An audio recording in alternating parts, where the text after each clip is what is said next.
were the Neo Date Lamte. So Yao Preku, Yao Rash. Preku. You see, these were the players he played with. And Nathan, when a matter like this happens, Sporty FM, we can only appeal to some of his former teammates to come to his aid. Yes. Okay.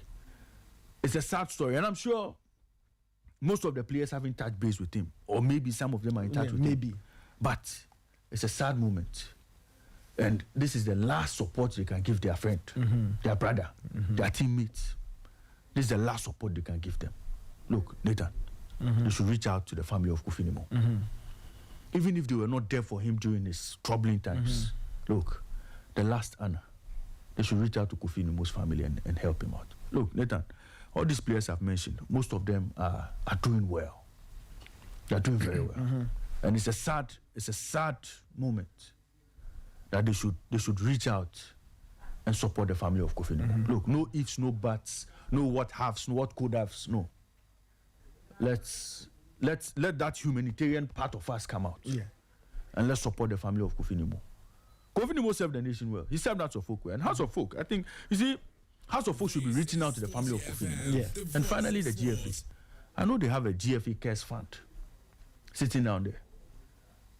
Maybe they are in Morocco, and when they come back, they should look at how they can organize a befitting burial for Kofi Nimo. I'm not sure the family is asking for too much. Nah. Just something to sort out the needful. And if sports minister is listening to us today, if he can have also discussions with Rich so that they release their body pending settlement of debts, I mean, all of those things will be in order. So GFA, yes, the GFA case. I've spoken about GFA case. GFA case should find a way to at least support the family. Yes. You see, Nathan, at this point, nobody is saying it's the responsibility of anybody. No. Let's let everybody contribute their widow's mite, and let's get this one out of the way. It is not nice Sporty FM, that a national hero who has won the under-17 gold or under-17 trophy for Ghana would pass away, and the commentary around him would be his body has been seized by hospital and all because of outstanding debt payment. I mean, it's not the best. So we are appealing to his teammates, his ex-teammates, and we are appealing to the GFA case. You have to show us some care in these very difficult times. And then if government has any support to offer, government is also welcome to support the family of Kofi Nimo. Later, give me a problem. Hold on. Before we go to problem, let me. Immortal believes that the Starlets 91 group also must contribute something. Oh yeah. I mean, I think it's just nice. Yeah. So those are not all of them are doing well. Yes, Nathan. Not all of them are doing well. You know, Ali Jara had his own issues. Recently, we spoke about. Yes, and we spoke about the fact that. But you look at, I don't know where Kofi Mbia is. Samuel Kufo we know, Mohamed Gago we know, Isaac Asari, Daniel Ado, Abdul, Migima, Joseph Essien, Samuel Kisi, Makeduse. I think Makeduse should be somewhere in the US. Okay, well, Neo Date Lamte, Emmanuel Dia, Sebastian Barnes, Yao Preku, Willie Brown, Alexander Opoku. I mean, these are players who, Sebastian Barnes and co. I mean, but they are around. Yes. They are Russian things. I think that those who are around, I mean, they should be able to come together, contribute something small. He was a fantastic defender. Kofi Nimo was a solid defender. But Nathan, these days we are in the era of social media. So even a half-talented player with a bit of hype would appear to you as a player who is better than Prime Mardini. You understand?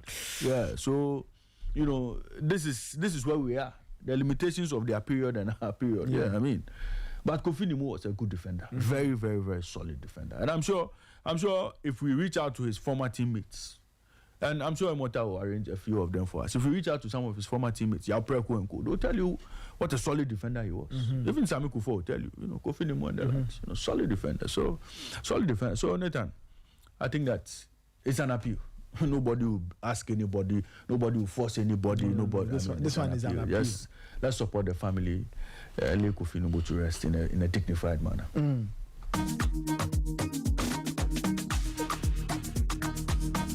right, so those are just the two stories. Ray, so those are the two stories that you said you were interested in. That is correct. I thought you gave me the prophecy. The prophecy was the last one. You the opened prophecy it up. one. Yeah, so Okay. Nathan, Immortal is looking for the prophet for me.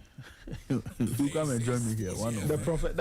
I doubt if he will give us any responses. I want to understand further and better particulars. He has. You see, he has said what the Lord has revealed to him. It's Nathan, okay. You see, Nathan, we want to be sure for the avoidance of doubt. I want to know the how, the processes, because it's 4 in 1. It means that prophecy was loaded. The bomb, Semenyo not performing, Isaku performing, Ghana qualifying to the World Cup. So I want to know how everything happened. Anyway, let's proceed. Give me a problem. We should give you a problem. All right, let's go. Hello, Dodge.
All right, Raymond, we have solved the problem. Thank you very much. So what Nathan. is the problem this morning? Nathan, on the 12th of October, 2025, all things being equal, and as we say in Latin, ceteris paribus, Ghana witnessed the biggest congregation of sports fans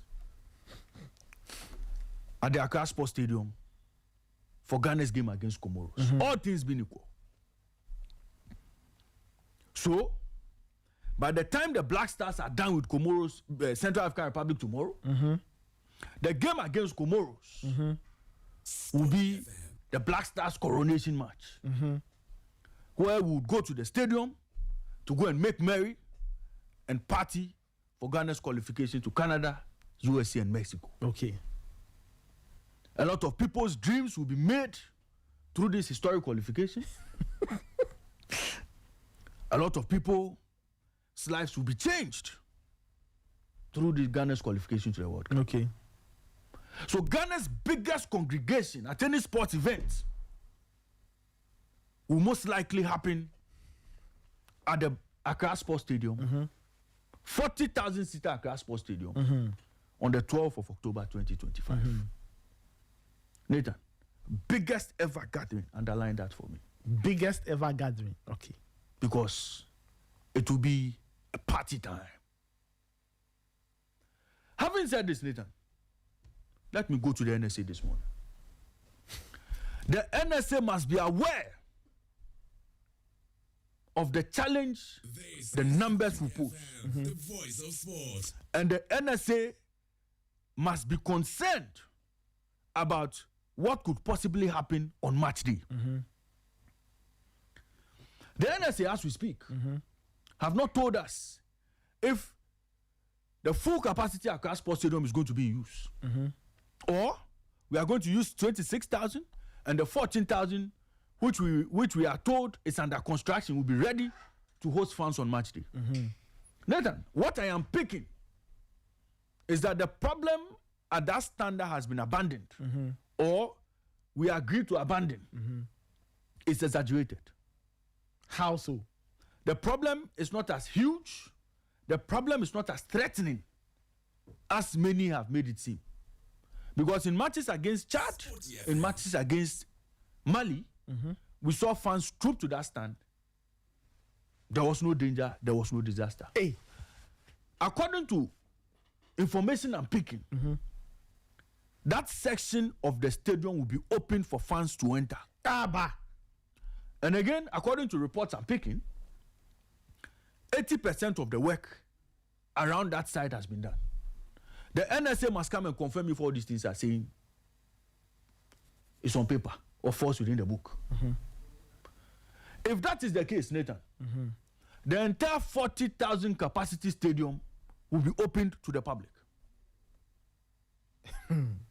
Now, if that is the case, fans would want to go to the stadium and have a good experience.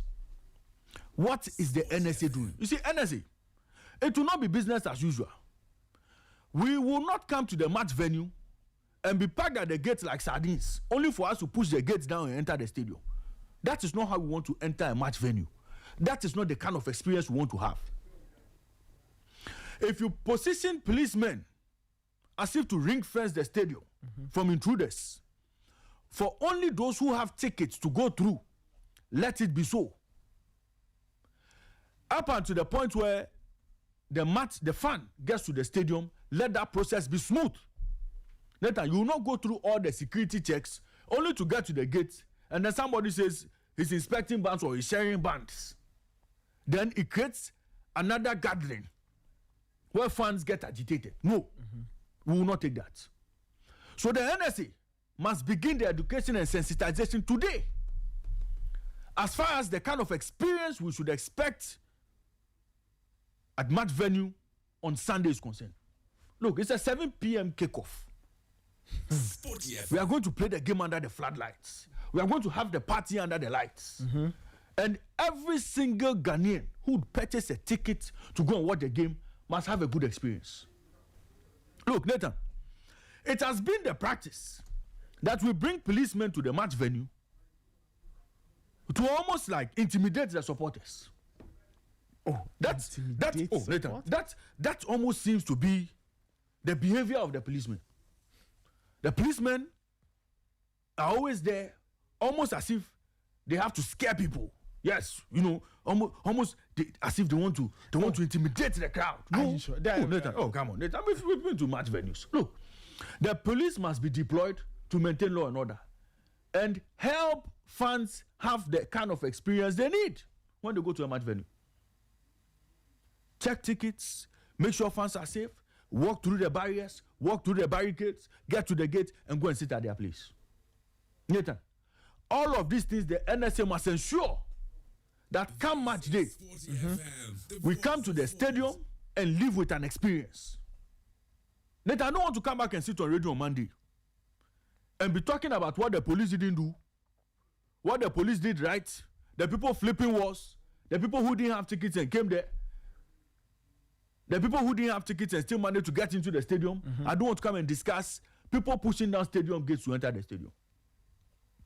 There's enough time for the NSA to put in place measures that will give fans an experience.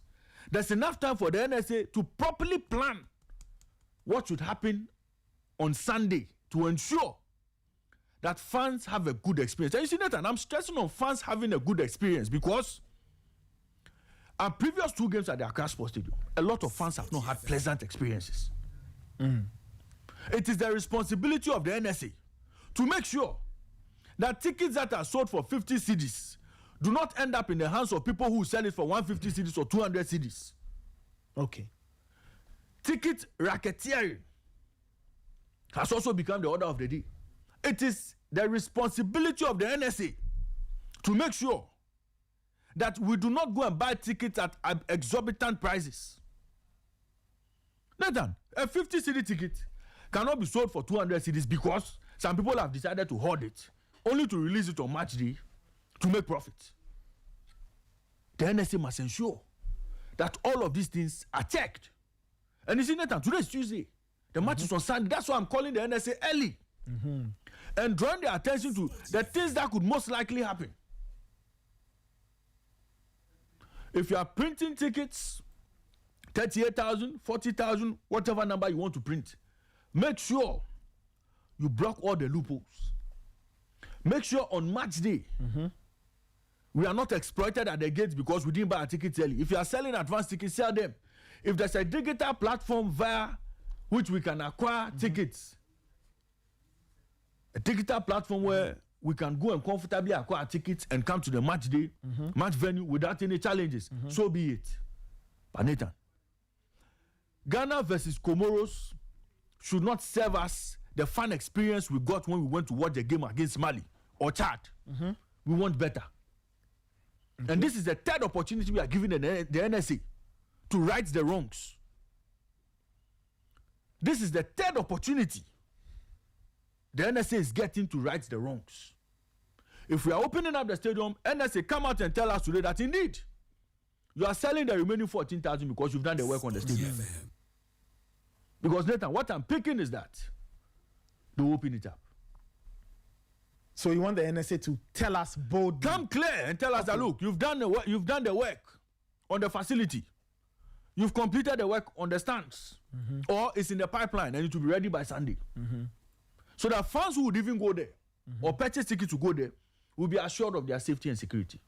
It's very important.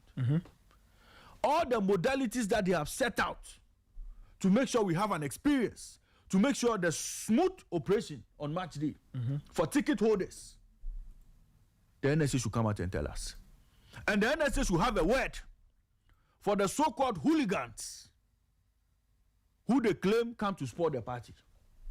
The NSA should have a word for them as well. If indeed there are hooligans who come to do all the wrong things at match venues, the NSA should be delivering a message to them. Okay. So I'm calling on the NSA this morning. Look, match day is just Sunday. You have an opportunity to fix the things that went wrong the last time. And you have an opportunity to start speaking to Ghanaians today about what you intend to do come Sunday. But Ray, if you mentioned advanced tickets, is that not what causes people to buy the tickets and hoard them? Nathan, how many advanced tickets can you buy as an individual? So people go and buy 100 advanced tickets, 50 advanced tickets. For what? Nathan, if there's a policy, one man, one ticket, one man, two tickets, the maximum you can buy. Yeah.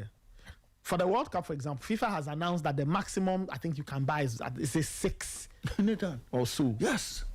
That is a way to clamp down ticket racketeering. Unless Immortal, Flyboy, myself and you decide to go and buy 6, and we'll be piling it. 6, 7. Yeah, but if I've bought my 6, I can't go and buy anymore. And so you will buy your 6. I buy my 6. Immortal will buy 6.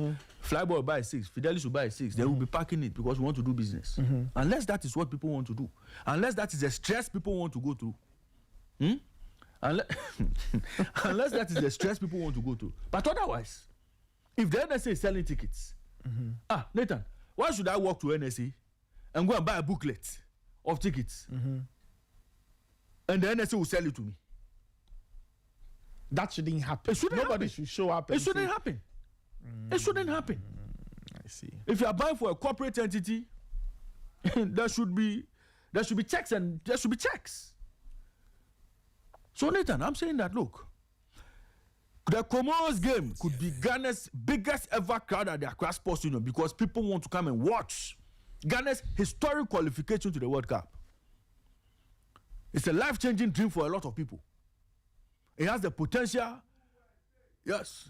So when you go to the stadium and you hear people shouting, USA, USA, USA, you know that people's dreams hang on that trip to USA. Not for some of us, though. Okay?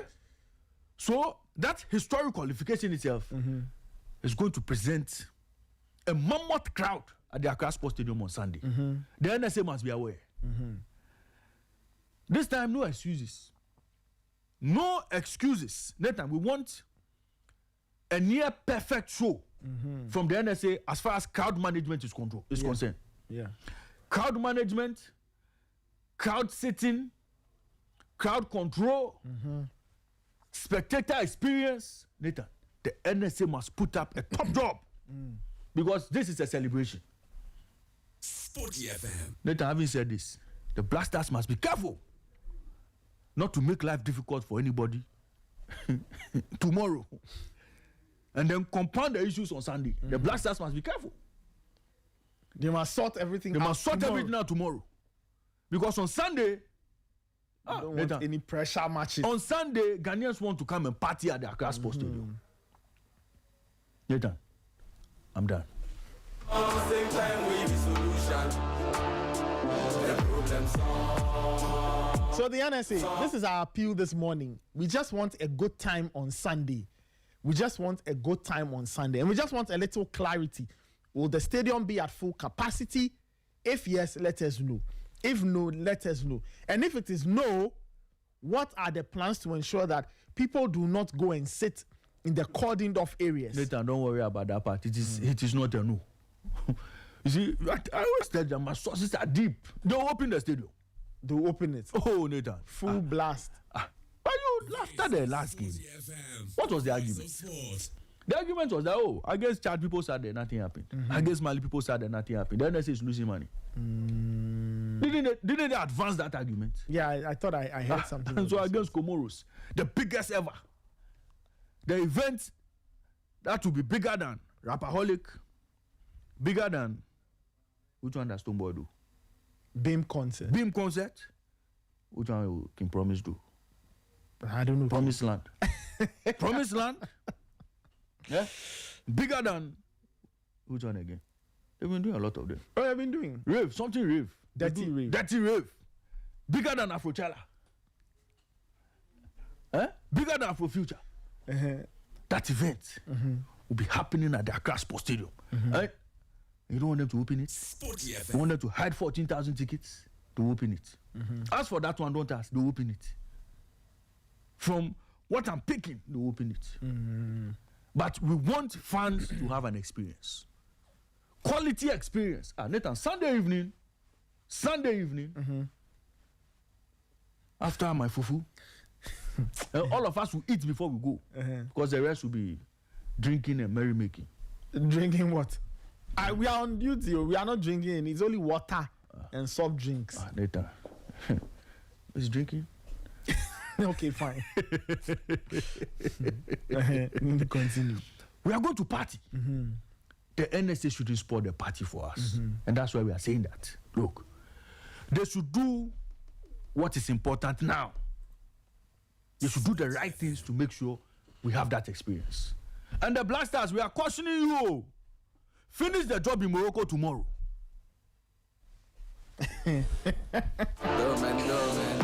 Okay, you know what, Ray, since we're asking the NSA questions, we have Mr. Charles Amofa on the line. Fantastic. He's the PRO of the NSA, right? Let's see if we can get a few answers to some of our questions. Good morning, Mr. Amofa. How are you doing today? Good morning, my brother. I'm good. By His grace. Yes. Thank you so much for joining us. Welcome to the Sporty Breakfast on Sporty FM. This morning, my colleague Raymond Yamado came to work with a lot of questions for the NSA ahead of Sunday. Sunday is an important day. Hopefully by then the Black Stars should have sorted everything so we have a great time at the stadium. I'm just curious, in terms of stadium seating, right, and the capacity and all, we know that the previous qualifiers had about 26,000 seats because 14,000 places were not available officially for fans. What's the situation ahead of Sunday? Are we still going with that arrangement, or the capacity will be increased because the repair works have been completed or they are almost done? Just let us know where we are in terms of the stadium's capacity ahead of Sunday. All right. Let me say good morning to your listeners and viewers. Right. So just like you said, on Sunday, the match between Ghana and Comoros, the National Sports Authority is undertaking series of exercise in terms of security, in terms of ticketing, in terms of sitting arrangements. So to touch on the projects and exercise that we are undertaking with regards to structural defects, just like you said, the last match, we're not able to print tickets for the southern sector. That is the area close to the scoreboard. And that area alone is about 14,000 seats. This time around, if you come to the Accra Sports Stadium this morning, you see that works are underway. Okay. We have contractors on site. Metallic planks that, fell off as a result of, corrosion, rusting from the sea breeze. The proximity of the facility to the ocean is what is, giving us all this, challenges. As we're talking or as we speak, about 90% of these defects have been, repaired. Okay. So I can assure you that we are printing close to around 35,000 tickets. The full capacity of the facility is 40,000 plus. Okay. But we cannot print full capacity. That will give us problems. We have to take into consideration complementaries. Mm-hmm. We have to take into consideration supporters union who also are given access, certain portions or sections of the facility for them to also come in their numbers to support. Mm-hmm. So with regards to the structural effects, I can assure football fans that we have been able to tackle that issue or challenge, and then we'll be able to print not less than 35,000 tickets. Okay, so which means now, okay, continue, please. Continue. All right. So now when it comes to ticketing, just like I said, the full quantity will be not less than 35,000. And the denominations, if I'm permitted to put it out there, for the popular stand, it will be sold for 50 cedis. The center line will go for 100 cedis. The lower VIP will go for 250. Upper VIP, 500 cedis. And then the VVIP is 1,000 cedis. You remember the last match, Ghana, Mali. Mm-hmm. The VVIP was 1,000. Yes. And then the VIP was, so we're still maintaining those figures. And then the other sections, that is the popular, will be up from 30 to 50. And then the center line will be up from 50 to 100 cities. So that is for ticketing. Okay. Now, Mr. Mofa, just hold on. Just go over the figures once again so that we are taking notes, so we can relay the information when you are gone, so that our public can be well informed. So let's start from the very top so we can take notes and then we'll proceed. Right. So the ticket denominations for the popular stand, a ticket, the face value is 50 cedis. Mm-hmm. That's the popular stand. When we talk about the popular stand, we're talking about the Adekoka section and then the southern section. That goes for 50 cedis. And then the center line, the face value is 100 cedis. The last time it was 50.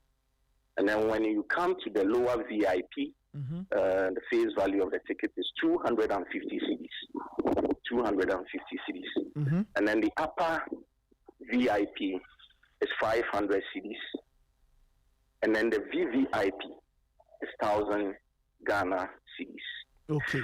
Now, designated points for sales of tickets, will be the same. We adding other venues, and if I'm permitted to go through it, mm-hmm. we have Shell, Airport Shell. Mm-hmm. We have Osu Shell close to the stadium. Mm-hmm. We have a Dex at the Ministry of Sports and Recreation. And then the Independence Square will also be used as a sales point. The National Hockey Pitch will also be a sales point. The Gol filling station at Nima will also be a sales point. There are other designated points that are being considered. And so in due course, we'll put out those areas out there for the public to know where to purchase tickets. Okay. From my experience, at least just the last three qualifiers or just looking at national team matches this year, 2025, I've noticed that sometimes when people go to the stadium, the last time getting to the stadium was very smooth, security arrangements and all. People go through all the checks, and then when they get to the gate, you find a large crowd outside trying to get in. What are the plans to ensure that fans will have a smoother time going into the stadium after I don't know how many security checks there will be, but I just want to know what are the plans to ensure that we won't have the crowds outside the stadium trying to get in. They have tickets and they just can't get in. Just give us updates on that. Sporty FM. Okay, so for the security arrangements and then access, zones to, the facility, let me start with, entry points. If you're coming from the cemetery area, the traffic light close to the cemetery will be closed down. It will be barricaded. Okay. If you don't have a car pass, either A or B, you will not be given, access to come even close to the facility. Also, if you're coming from the ministries, there is a traffic light close to the ministries police station. Okay. That place will also, that road leading to the facility will also be barricaded. Mm-hmm. Then, if you're coming from the Independence Square end, the traffic lights close to NDK, coming to the Accra Sports Stadium will also be barricaded. And so, all these entry points, these three major entry points, if your vehicle is not, doesn't have a car pass sticker on it, the security persons will not allow you access, or even to drive close to the Accra Sports Stadium. What is going to happen is this time around, we are deploying enough security persons, Ghana Police Service, the Ghana Armed Forces, or the military. We've made contacts with them. In fact, yesterday, my boss, Honorable Yawam Ampofuankra, had a meeting with the Inspector General of Police, and he has promised to even triple the number of policemen that will be deployed on that day. So when it comes to security, the plan is to cordon off the Accra Sports Stadium, all the routes that lead to Accra Sports Stadium, 30 meters away from the Accra Sports. If you don't even have a ticket, you have no business coming to the Accra Sports Stadium, because the security persons will not allow you access, into the facility. Okay. All right, Mr. Amafa, so from what you are saying, just going back to the issue of capacity and seating and all, which means that we are, am I to assume that we are very unlikely to see what we saw in the last game or the last two games, where we are all in the stadium watching the game or working, and then all of a sudden we see a stream of people rushing in to go and fill the cordoned off sections? Am I to assume we will not see any of that happening on Sunday, God willing? Yes, with the past two experiences, Ghana, Chad, Ghana, Mali, we all saw what happened. I mean, way fans were able to, enter the facility. Those who don't even have tickets, took over seats that were meant for ticket bearers. This time around, we're going to deploy enough security persons outside the facility. In time past, you come to the Accra Sports during matches, you see more policemen or more security persons in the facility, and then out there you have just a few. Now, this time it will be vice versa. We'll have enough security persons outside the facility, so that if you don't have a ticket or you don't have a car pass or anything, even accreditation, anything that will, give you access to the Accra Sports, if you don't have any form of, tag or ticket, you will not even come close to the Accra Sports. The security persons will not allow you entry into the facility. I see. That's quite refreshing. That's wonderful to know, at least, because I had major concerns the last time where fans went to sit in the cordoned off sections and on all of that. It sounds good. Anyway, any final word for listeners and people who have plans of coming to watch the game? Anything you haven't touched on? Anything people should know as they go around, getting ready for that? And then I'll ask you my final question. The question just popped up. So if you don't have a final word, I would like to ask you a question. Please go ahead. No problem. You mentioned, the outlets and all of that. My concern has to be this idea of ticket racketeering. People who buy, let's say, 50 CD tickets or 100 CD tickets or 200 CD tickets, and then on match day they sell them for 4, 5, 6, 8, 10 times the value. I don't know what plans the NSA has put in place, or you think that this could be beyond you. I'm just curious. How do you plan to tackle that? Well, thank you very much. This is not beyond us. In fact, yesterday we had a meeting with our mother ministry, Ministry of Sports and Recreation. The Honorable Minister has given a directive, Honorable Kofi Adams, MP, has given a directive that from tomorrow we'll start selling tickets. And then what is going to happen is we're selling the higher denominations, the VVIP, and then the V. That is where we have the problems, the challenge. The Poplar Sun area, the center line area, that place is, should I say, secured. And we don't have much of a problem. The problem has to do with where we sell higher denominations, the VVIP and the VIP. So, Honorable Minister has given a directive that we sell these tickets in advance. And this time around, we are not going to allow people to buy more than, necessary. One person will come and then he wants to buy. No, you come, if it is about 2, 3, that's fine. But then this time around, we're not going to allow the security, agencies are on the alert. And they will be on the lookout for those who are into this ticket racketeering. And so I wouldn't want to put out the strategies that the security will be, deploying or even undertaking on days and even during the match. Okay. There are security. Even the police service is even going to use what we call the Robocop and other measures that have been taken. So anybody who is thinking of undertaking any ticket racketeering or anything of that sort should forget about it. Okay. It's not going to happen. Okay. Just to confirm, you said what the higher value tickets would go on sale from tomorrow, right? From tomorrow, yes. Alongside the lower denominations. But the strategy is to get the higher, face value tickets out of the system so that on the match day you wouldn't have somebody with a ticket with a face value of 1,000 cedis selling it for 1,500. No, it's not going to happen. Okay. What time should those who are interested in buying those tickets, what time should they go to the various outlets to get their tickets? I'm pretty sure by noon tomorrow, tickets will be ready for, the general public to buy tickets at the Accra Sports Stadium. We have ticket booths all around the stadium. And then with the designated points that I mentioned earlier on, anybody who wants to buy tickets can purchase them at these sales points. Okay, all right.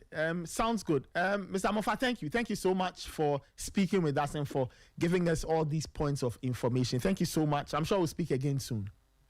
Yeah, thank you for having me, brother. All right, wonderful. That was Charles Amofa. He's the Public Relations Officer of the National Sports Authority, detailing ticketing plans, a few hints here and there concerning security measures, and what we should all expect on Sunday when the Black Stars play Comoros.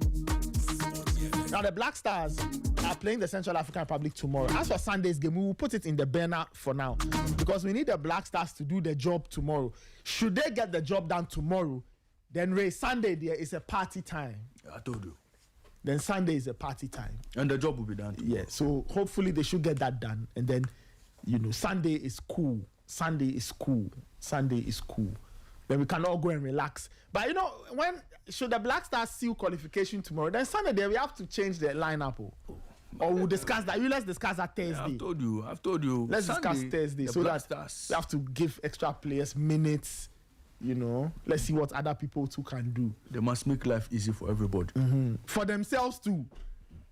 Tension match, there no way. Tension match, full capacity there. That pressure can get to the players on the pitch, So they must do their business tomorrow. Must do their business tomorrow.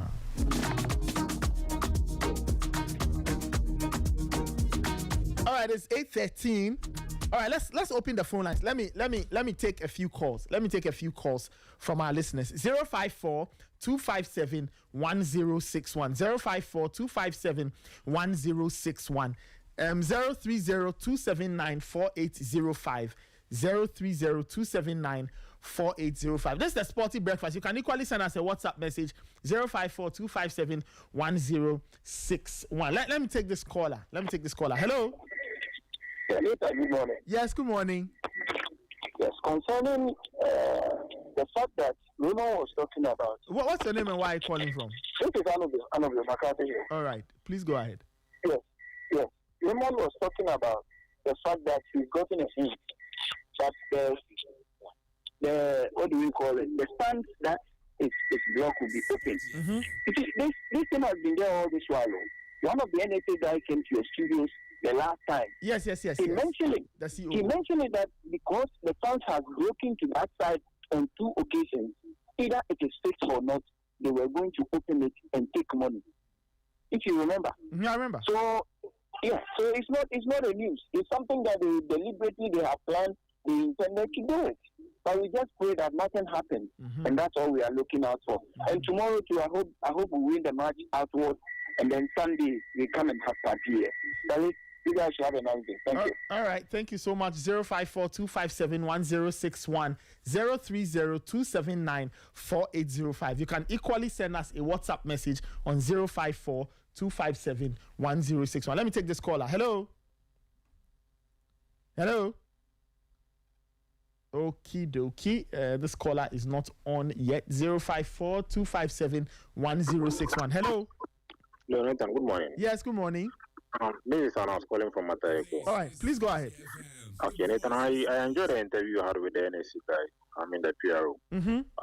But what I didn't hear is how many capacity are they opening for the public actually? Okay, he did say that the stadium about 35,000. Oh, okay. Okay, Ray, you So want it's the full capacity stadium. to? Okay, looks like they are open. Yeah, they looks like they But it's just a open. ticket that they'll print. Okay, so they are not less open than 35,000. full capacity, but they are selling tickets or they are printing not less than 35,000. Okay, So the that's public fine, will have that's fine. access to 35,000 tickets. Then the rest they make contingencies for complimentary and those things. Okay, that's fine. Because I would have said no matter what happens, the stadium is going to fill up, so they should try and cash out. Because whether they like it or yes, people will just repeat. So that's it. So they better cash out. Yeah, they better cash out. Just like the last time it happened, no matter how intense the security could be, people have their own pitch in the security, which is not advisable though. But then, ideally, it's good that they are opening it to full capacity. But then again, tomorrow we've seen their form. They should pick it the same thing. We've seen Antoine Semenyo, we've seen Kudus, we've seen Ishaku. Like they should pick the same thing. This is Central African Republic. We don't want any drama. Okay. We don't want what happened with the qualifiers to have gone to happen with this one. Okay. Let's see through and let's come party at Accra Sports Stadium. That's it. Final. Okay. Okay. Have a nice day. All right. Thank you. This is the Sporty Breakfast. I think we have a call on the other line. Let me take this one. Hello. Hello, Nathan. Yes. Good morning. Good morning. Yes, my name is Kevin from 19. All right. Please go ahead. Oh, the last time I called, I predicted that your team will win and you won. You remember? Yeah, I remember. Good. You know, I think that NSA, they should be innovative enough because when you look at the game that will be played here, the last game, it's a game that's going to change a lot of destiny in this country. Because Okay. some of them will be going to America and will never return. So I'm sure it will be full with capacity, with a 35,000 capacity.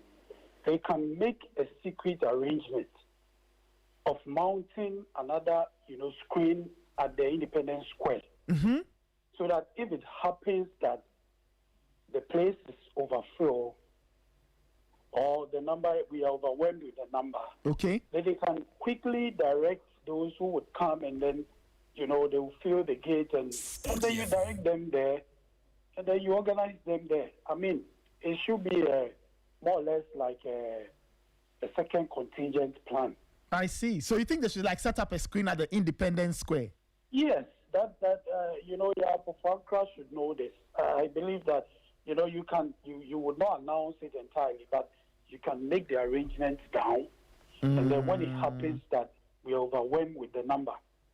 Remember, I'm saying that this match is going to change our destiny. So people who feel that yes, it's an opportunity for them to go to America, they will come in their numbers. Okay. So it's a free advice I'm trying to give to them. Okay. Okay. But when it comes to the Black Stars, I will repeat it again. The job should be done in Morocco. But Otuado should know the right profile of players to use in playing a system. You can't decide to play 3-back and use defenders who cannot run and recover This quickly. is Sporty FM, the voice of sports. Because I'm sensing that he might use that 3-back system in order for him to win the game. Okay. But they should have the ability to pick players who can recover, to join the 3 to be 5, and to join the back 3 to be 5, and make sure that he defends well. I believe he can do the job, but he should be able to accept that he will be, a second fiddle to a good coach who can take us to the World Cup. Thank you. Okay, all right. Thank you. 054-257-1061. You can equally send us a WhatsApp message on the same number. The other line is open, 030-279-4805. Let me take this caller. Hello. Hello, Nathan. Good morning. Yes, good morning. My name is Osben, calling from North Industrial Area. All right, please go ahead. It's a sad issue with regards to Philip. Yeah. And I'm hoping, as you guys said, his teammates of the 91 squad, a couple of the players who are still around, the GFA, and then the ministry. This issue shouldn't have even come to the media. We shouldn't have gotten to this. But it's not luck. We can do something and then give him a befitting burial. Somebody who helped us win a World Cup. These are the issues that happened, and then people find it way to complain that a nation is not even worth dying for. Please, let's do our best to put this issue to bed. With regard to the game tomorrow, please, if it is possible, let everybody go to work in their Black Star jersey. We can't go to Morocco. Well, people should go to work in their Black Stars jerseys. Yes.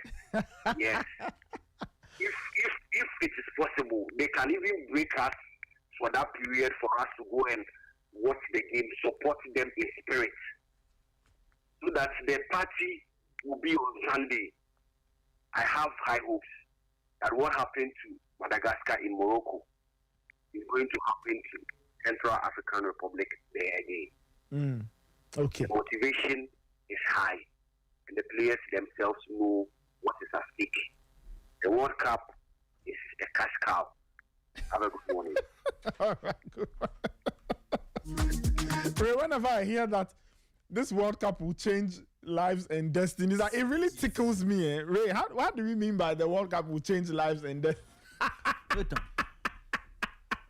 According to what I've heard, it tickles me so much whenever it's a poverty alleviation move. It tickles Poverty me. alleviation. It tickles me so much. So the Why are they dream going is to that, share money at the the World Cup? dream is that a lot of people will acquire visas to go and see the most powerful nation on earth, the United States of America. Hopefully, when they get inside, when they get in,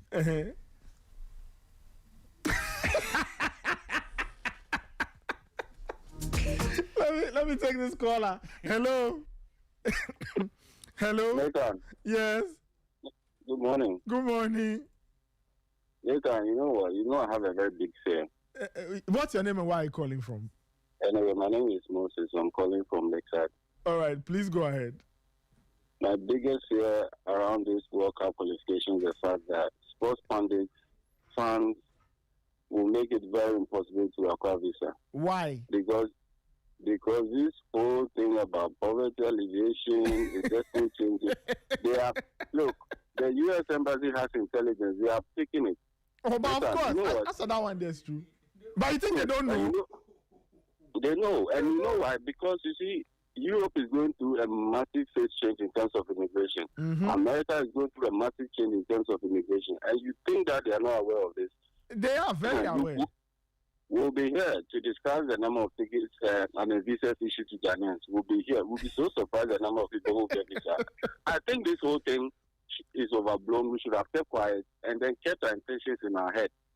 This thing, I believe is going to backfire. Okay, I get you, but you see, the surprising part is that whether we make noise or we don't make noise, the people know already. But Nathan, if I have plans to slap you and I don't say it, and I say that I will slap you, which one will be more? You'll be more prepared for the one that I say I will slap you. Fair point. I mean, that is equally true. But I'm just saying that in this business, you see, the point is that the reason why I slightly disagree with you is that this is not like a strange country we are talking about. Okay, this is the USA. They've dealt with us for years, so they know a lot of these things. They know far more than you think they do, actually. Well, let us see what happens. Maybe we don't know what plans they'll put in place. They'll say no problem. We'll give you the visa. You go. But maybe they'll have a way of now collecting everybody and bringing them back. Anyway, wish the Black Stars all the best. All right, thank you. All right, you too. Thank you, Ray. But Nathan, look, FIFA and Trump and U.S. border control. Look, Nathan, they've been in meetings. So trying to plot, because they know that boys go like do them. They know. So they have a plan. After the World, you come and watch. They don't have a problem. Yeah, they don't have a problem. Come and watch. But the exit, they'll collect all of you. Even if he has to get to a point where do not issue visas, because there was an argument being made that look, we already have. If it's Ghanaians, we have Ghanaians there. We have Nigerians. We have. They should watch the World Cup. They can feel the stance. All right. I think we have a caller on the line. Hello. Oh, good morning, Nathan. Yes, good morning. Please, my name is Gordon, speaking from Kofigria. All right, please go ahead. So what I want to say is that the media personals and all the journalists, just tell the Blasters that we the Ghanaians, we love them like our mothers and our parents. Okay. So they should try their possible best and do something better for us this time around. Okay. That's all and I'm wishing them all the best. We are scoring Comoros 2-1. Okay, all right. Correct score. Hey. Yes, boss. Okay, so I'm sure people should bet on that, right? Yes, please. People should bet on that. Correct score, no problem. Yes, please. All right. Thank you so much. Thank you so much. Ray, somebody has dropped the correct score. It says 2-1. You can bet your house on it. The game, I see Comoros winning, Central African Republic winning the first half. They'll win the first half and Ghana will come and shape them 3-1. Okay, let me take this caller. Hello. Hey, controversial Raymond. Good morning. Hey, everybody there, you style. Hey, the move killers. Kill, Nita. Emmanuel, yes. There are many ways to enter the USA. Nobody can discourage us. There are many ways. See, you can go. See, the sea is there. But they don't have border control on the water. They have border control at the sea. Oh, matter. They have border, but people still they enter USA. What are you telling me? There are many ways to enter USA. Okay. See, nobody to discourage anybody. MTOBR.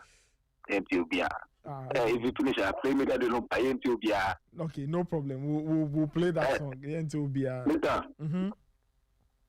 But I think we should win this match. So that we will come and sit comfortably at home and enjoy. But I know Ghana already. We always want to complicate things for ourselves. This match shouldn't be a match. This car, Central African Republic, aka car. It shouldn't. We should beat it. We should give it to them. This shouldn't be a match because this is a neutral ground. We have to finish them. Like first time we scored them 2. Second we come and add 2. Game over. You come to Ghana. You come and you couldn't come and catch on the field. You go score everywhere. I know people already. They will like to make things difficult for themselves.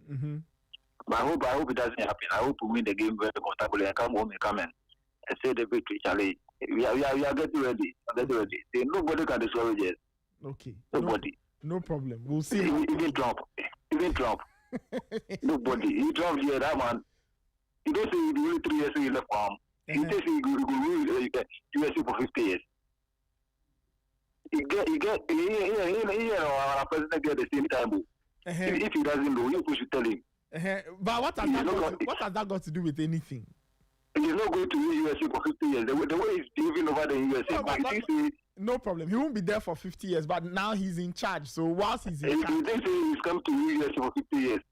And he doesn't know that it's only 3.5 years. He has 3.5 years. Emmanuel, and you want to go to that man's country? He's probably listening to you right now. He should live there. He thinks the USA, he'll be father would. Hey, Michael, Emmanuel, be careful. Oh. No, the Trump, no, what did you do for there? He bore me. Relax, take it easy. He bore me. Take it easy, please. It's all right. Don't worry, we'll all go to the USA, so we'll go and watch the World Cup and come. It's okay, Emmanuel. It's all right. Before you go and say anything that will land us into trouble, we want to go to the World Cup. We don't want any problems. All right, 8:30. This is still the Sporty Breakfast. Let's see if we have some messages. As we find the messages, MTN is saying that free after one extra is here. Now you can talk for 1 whole hour uninterrupted while paying only for the first minute. For every 10 minutes you talk, which means for every 10 minutes you talk within the hour, you only pay for the first minute and you get to talk for 60 minutes straight with no interruptions. If you like what you hear, I've got better news for you. You can also get 100 MB of data for free after your first call on Saturdays. So now is the time to talk extra. Now is the time for me to call Raymond, and then we'll put Mose on, Kawawa, all of those people, and we'll talk. Then what? When we go to US, MTN doesn't work in the USA. To subscribe to MTN free after one extra today, just dial *550# and follow the prompts. Now, remember what I told you. The corporate tennis tournament is happening. It started on the 3rd. It will end on the 11th. If you signed up your company, wonderful. Remember that it's proudly sponsored by MTN, Kivo, Old Mutual, Hollard Insurance, and Bedrifting Consulting, supported by Equity Health Insurance, Reese & Co., The Sem Juices, Suva Transport and Logistics, V Tickets, and Fine Natural Mineral Water. Media partners, Sporty FM, Joy Sports, Ghana Web, GTV Sports, Metro TV, Obonu TV, Graphic Comms, Original FM, MyNewsGH.com, The Brew Show, and Assassin 99.5 FM. All right, let me go through a few of the messages. Sports Messiah from Amasaman says, I think Raymond is right. I don't know what's your problem. Why are you saying that Raymond is a hypocrite? It says, you see this every day and you don't say it till you fell into the potholes. Why this sounds like. Anyway, Yaopuni says the ticketing racketeering, there are tests to that. When I was at the entrance for the Mali game, some guy sold popular tickets stands for 40 cedis instead of 30. I see it as deliberate, just for profit. It's true. This one says, it's a pleasure listening to you guys. I'm never against prophecies, but why is it that our prophets and pastors only prophesy or mostly prophesy on matters concerning football? Or is it because the game has got a lot of followers? I hope the Black Stars complete the job in Morocco. Okay, Clement from Tutueku Apim send that.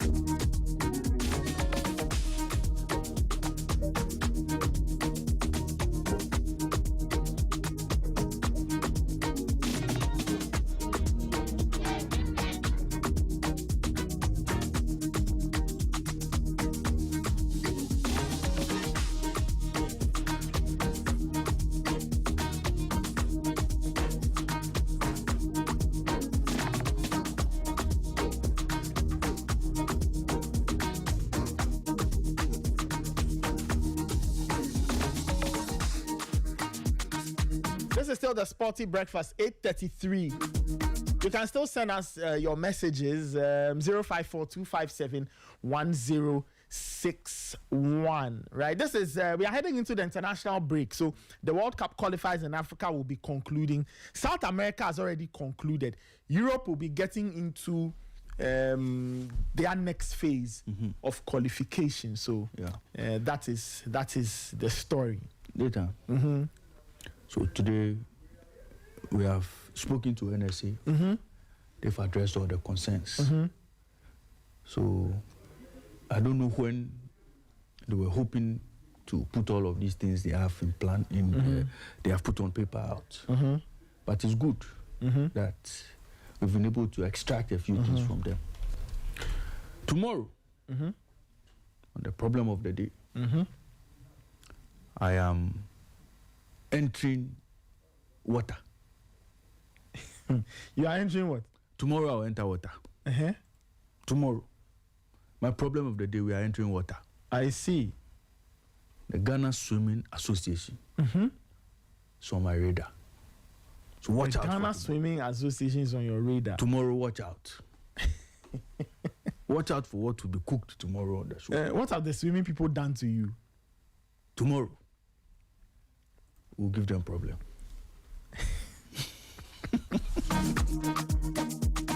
This is the Sporty Breakfast. Let's take a spot of music. Let's take a spot of music.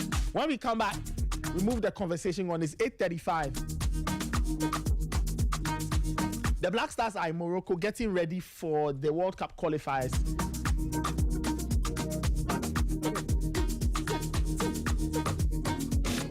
So we'll talk a bit more about the Black Stars. The match is happening tomorrow. So the Black Stars will be dominating a lot of the conversations today and tomorrow. But your comments are still welcome. 054-257-1061.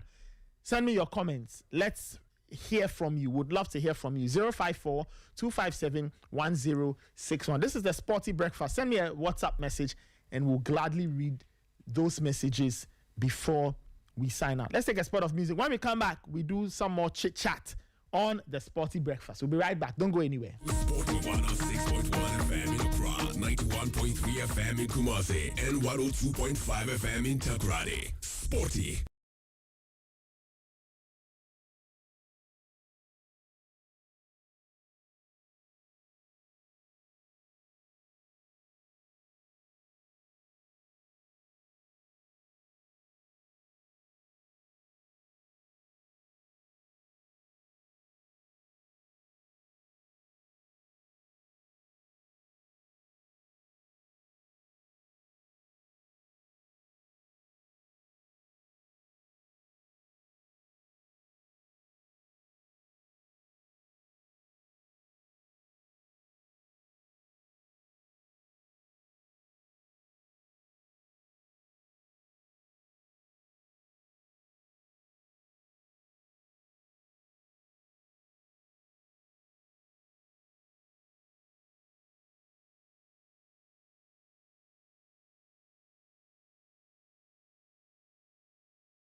Sporty Breakfast. Sounds of Kwame Eugene. Wait, this was a song that brought Kwame Eugene into the limelight. Yeah. Angela. Yeah.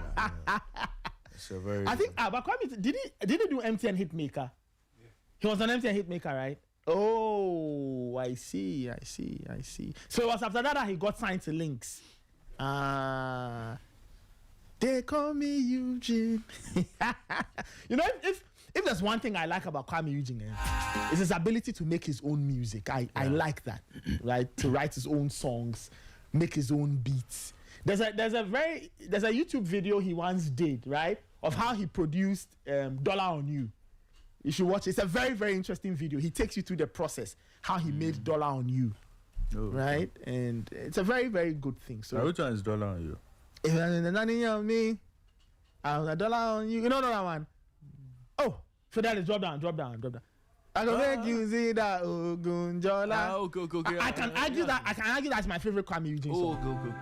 Go. King Kong.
You didn't know this was Dollar on You, so that's Dollar on You. That's for the music there. You know but it's the titles you don't know. No, I don't know the titles. I don't know who sang it, but I can sing some. I'm coming. So wait. So when you are curating a playlist, how do you do it? No, I don't create any playlist. I mean, I don't. So you just go. I listen to anything you play. You are not like no, me. I'm not I can a sit typical and music spend person. hours creating a playlist. Oh, okay. I would like this. I don't like this. No. Anyway, because you see, I'm very particular about what I always looking for problem. I don't want to leave your side. No, but I like good music. I mean, of course, I'd listen to music, but I won't say, oh, I like this genre, I like this. I listen to any music. Over time, I have learned to listen to different things. Okay. So growing up, I think my exposure first to music was rap music, but as I've gone on, I've embraced slower songs, soul music, R&B, high life, Put your body on. I go put my money on. I go put my dollar on. Oh yeah. Yeah, those are favorite parts of the entire song. I just love this part so much. Anyway. Black Stars, if you win, there's Dollar on You. Ray, but that's the thing. If Black Stars win, there's dollar on them. There's dollar on there. Plenty dollar. And when we qualify for the World Cup, Canadian dollars, hey. US dollars, hey. Mexican pesos. We don't like that one. You don't like Mexican pesos? We are serious. You don't like Mexican pesos? No. What are we going to do with it? Oh, why? That economy and our economy are the same. Anyway, the Black Stars are in camp. So let me give listeners some updates, and then we'll build a conversation from there. So, 10 hours ago, the Ghana FA stated that 20 players took part in training at the Mohammed V Sports Complex. So it's named after the king, Mohammed V Sports Complex in Casablanca. Right now, they've been based in Casablanca since Sunday.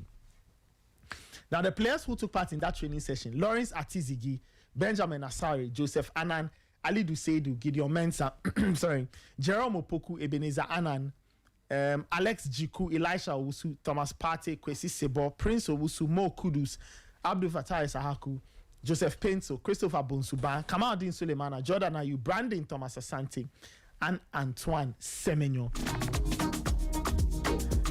So the Black Stars will be playing at the Stade d'Honneur de Meknes, 4 p.m. Ghana time tomorrow, against the Central African Republic.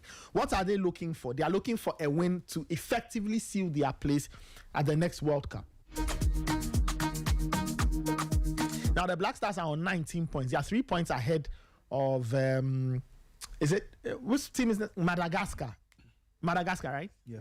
Madagascar, second on 16 points. So that's, sorry, that's the story. The other update is that this was also 10 hours ago. Mo Salisu, Kojo Pepra, Caleb Urenchi, they joined the team yesterday. So 20 players trained, 3 joined later. So the number is now 23, at least per the FA's update. And they are expected to also get ready for the game. Now, Mo Salisu and Caleb Urenchi are returnees because they played in the last qualifiers.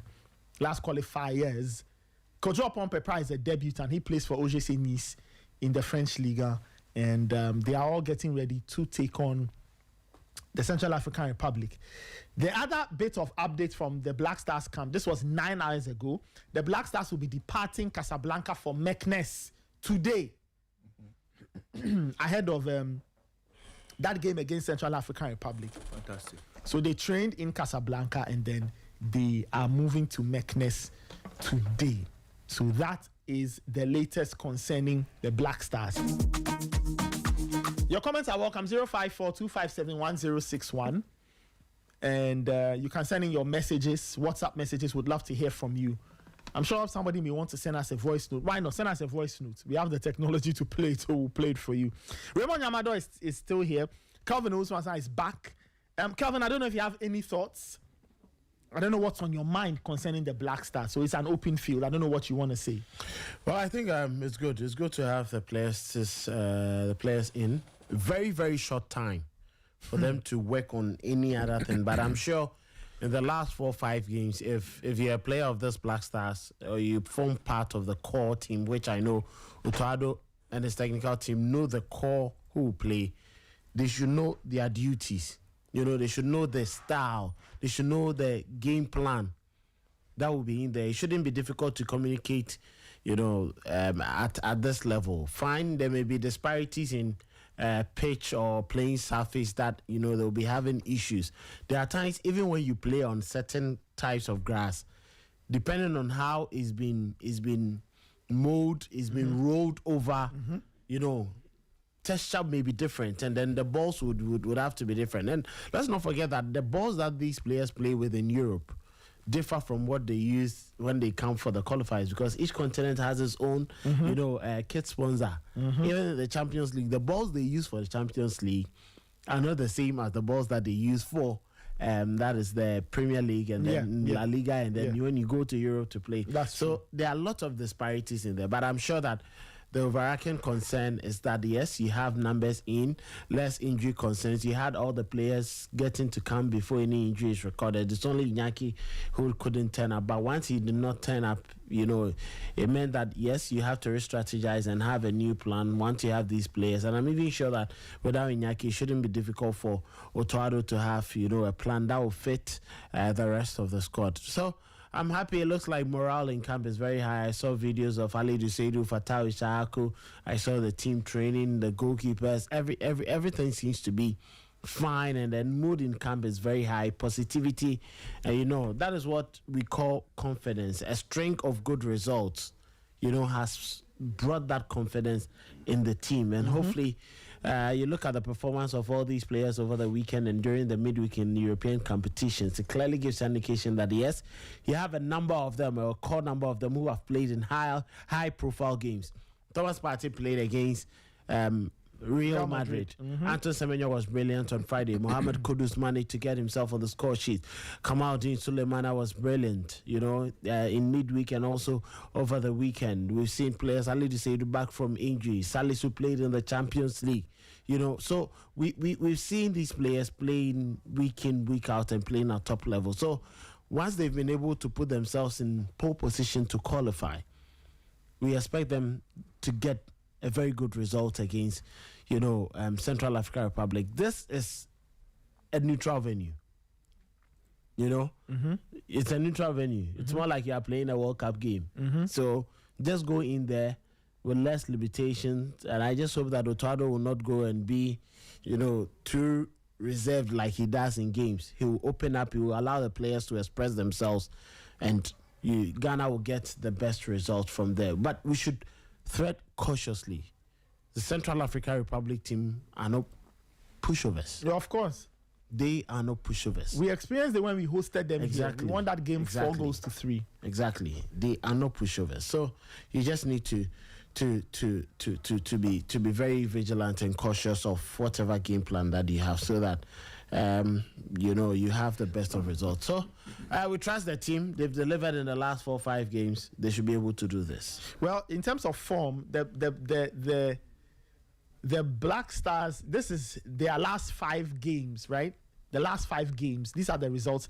In terms of the World Cup qualifiers, they beat Central African Republic 4-3, right? And then they beat Chad 5-0. Then they beat Madagascar 3-0. Then they drew 1-1 with Chad. And then they beat Mali 1-0. The next game is tomorrow. It's against the Central African Republic. Ray, I don't know if you have any comments. Well, I think it should be one of those games that the Stars should control. Okay, you look at Central African Republic and you ask if there's any hope for them or there's any chance of them getting to the next stage of the competition, meaning going to the World Cup, and it's absolutely zero. They have no chance of going. Yep. The maximum they can get is 11. And 11 points. Mali's on 12. When it gets to this point, it's a matter of they having nothing to lose, really. And so they go into the game with other ideas. So they go in there thinking, well, should we go try a few new players and see what the future of the team could look like? Or should we go into the game trying to at least get a win, maybe earn some winning bonuses, or maybe give our fans something to cheer about? Exactly what would it be in terms of motivation for them? What would they be looking at going into this game? A lot of things could happen in that game. And you look at that team, they look a very decent side, I must say. They look a very decent side. Results haven't gone their way as you would expect, but on their day and in the qualifiers, they've held their own against some of the teams they've played against. And so it leaves you to worry a bit about what they bring to the table. Last 3 games, we saw Comoros beat them. We saw them lose to Madagascar as well in their last 2. The decision from the team would be, should we continue our losing streak? Should we halt it? Should we just let the qualifiers go? Rebuild our team? That's what I'm saying.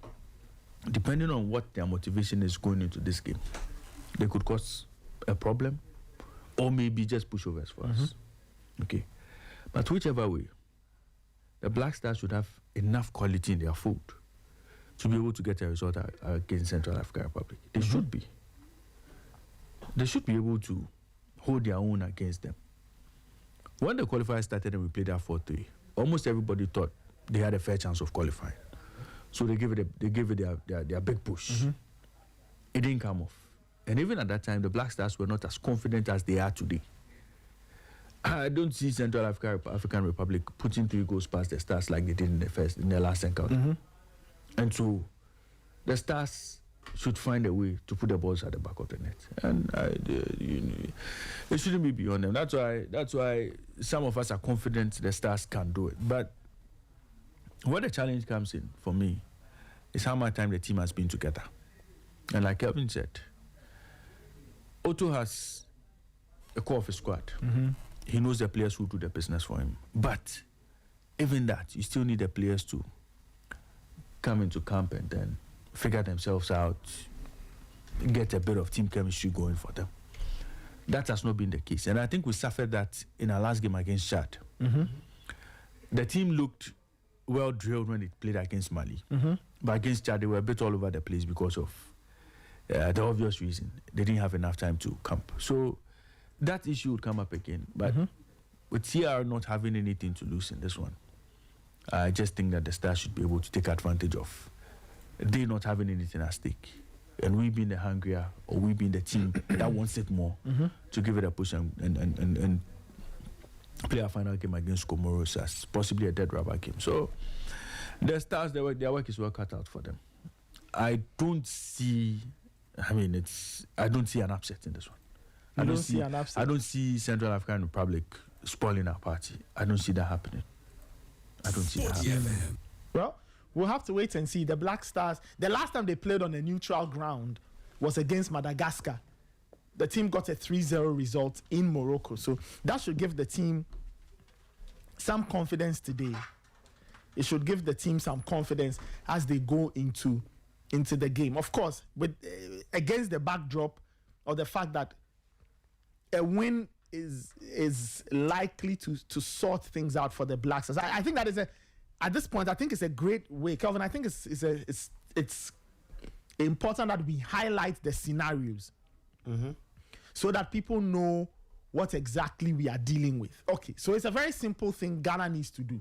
Now, if Ghana beats Central African Republic tomorrow and Comoros defeat Madagascar, that seals it. The Black Stars are through to the World Cup, irrespective of what happens on final day, because that would put the Black Stars on 22 points, and it will leave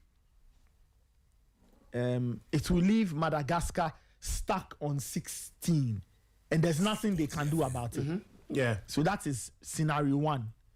Scenario 2, if Ghana wins and Comoros draws with Madagascar, Ghana will qualify automatically. So for the Black Stars, they need to get a win and hope that one of two results will emerge from the Comoros-Madagascar game.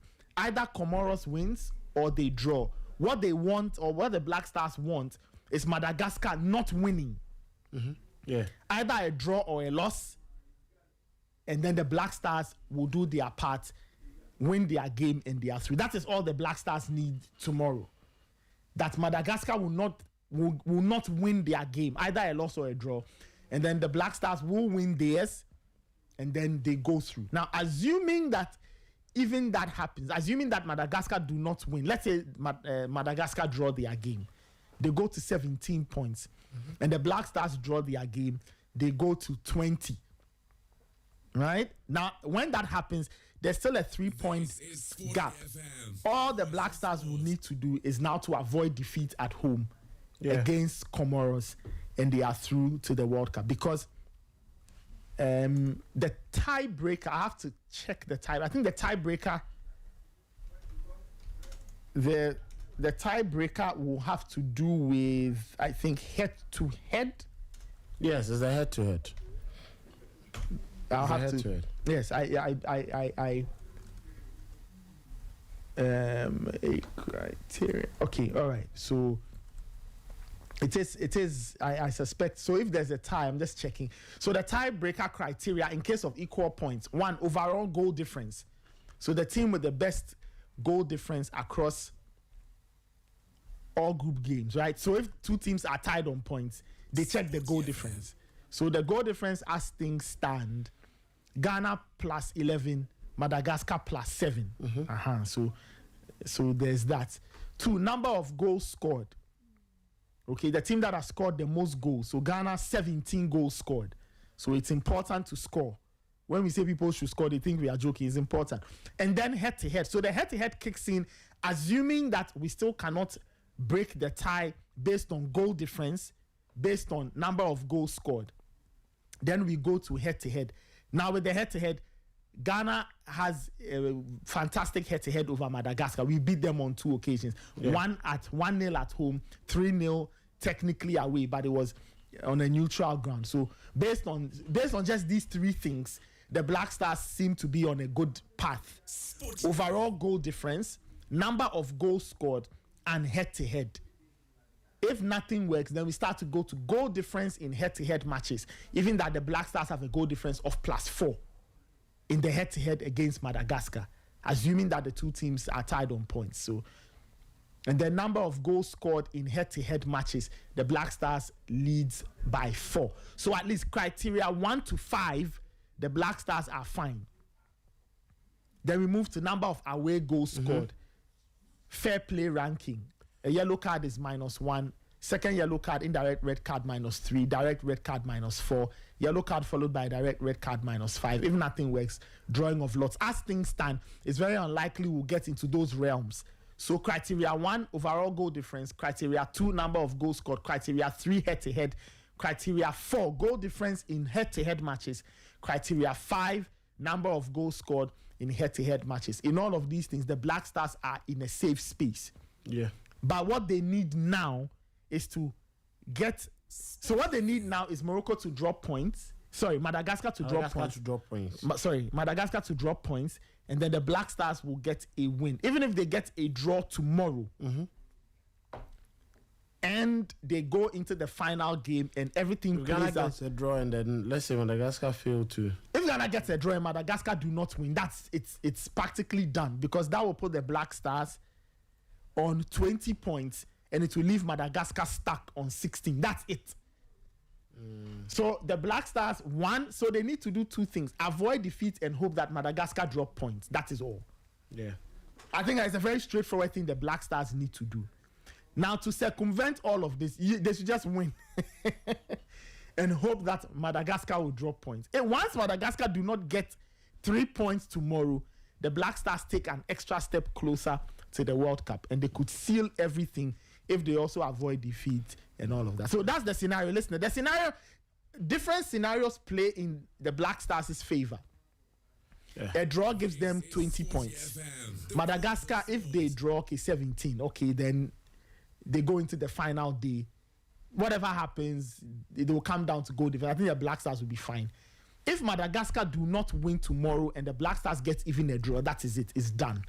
And then on Sunday, they can draft Kelvin, myself, Raymond, Immortal to go and play against Comoros. Your messages are still welcome, though. 054-257-1061. But wait. Now, the other scenario is if Ghana draws to get 20 points. Yes. And then Madagascar fail to win, but Comoros wins. Comoros will come to 18. Which means there will be 2 points between yeah. And then and Comoros. Of course, then that means that I forgot that the point. final game here in Accra will be a cracker. Comoros are on 15 points. Okay. 15. Okay. So what the scenario that helps the Black Stars ultimately is what? Comoros and Madagascar drawing. And then the Black Stars also what? Drawing or winning? No, I guess a win just solves all these problems. Yeah, if you win, you go 22. Madagascar wins, they still come on 19. They still get to the tail end, but because you'll be automatically almost because through. On 20. Look, assuming the Black Stars win, and let's say Madagascar also wins, then it means that Comoros are out of the picture. Comoros are technically out of the picture. Assuming they even come to beat the Black Stars, they move to 18. That is not enough to catch Madagascar. Then it will come down to the other variables. Goals scored, goal difference, all these numbers and things like that. So, anyway, Michael Asabred is joining us. Michael, good morning. How are you doing? Good morning, Nathan. I'm good. How are you guys? Yes, we are fine. We are having a very interesting conversation concerning the Black Stars and the various scenarios that will work. But just your general thoughts on how the team has been getting ready for the all-important game against Central African Republic. A win effectively puts everything under wraps, of course, with the variable of other results going the Black Stars' way. But just your thoughts on the team, how they've been getting ready and potentially what they can do to get the results they want. First of all, I think I love the easy atmosphere around the team. This is a crucial game.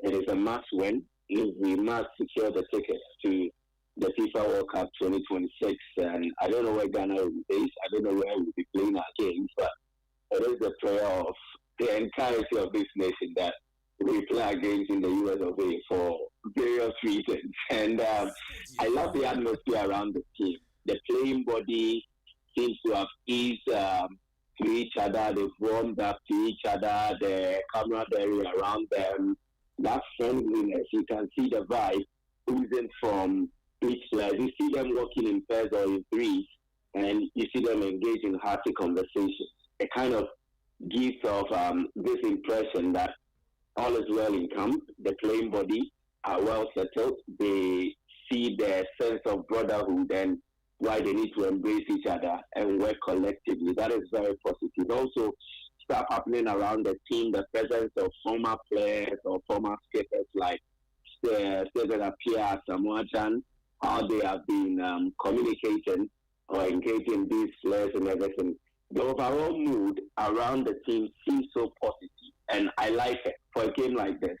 It is an away game. We remember what happened in that game against Chad. The talk, everything around it, the build-up to the game, it wasn't as smooth and easy as compared to this one. And that gives me much more confidence in the team's ability that they can prepare for this game with little pressure, with little tension, and they can step onto the field to deliver. As regards those who have trained, 20 players trained so far per the report provided by the Ghana Football Association. It means that Otuado has had the benefit of having like 90% of the players that he invited to assess them from close in training and to make sure that before the game commences, then they will be in a good position to know the best squad list to select for the game, and then they'll step onto the field to deliver for us. So, yes, I am much more happy with how preparations have gone so far.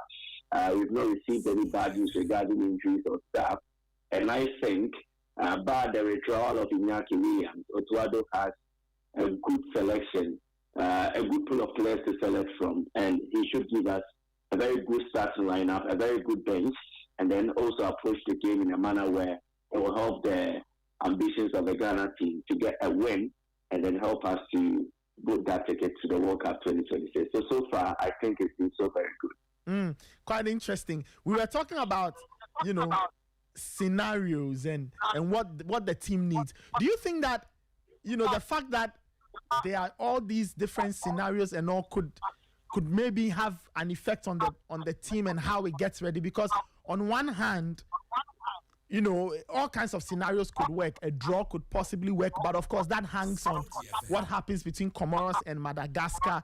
A win could work, but it will also hang on, what happens between Comoros and Madagascar. Do you think all these variables could maybe play on the minds of the players and Otuado as to what kind of approach can get the job done?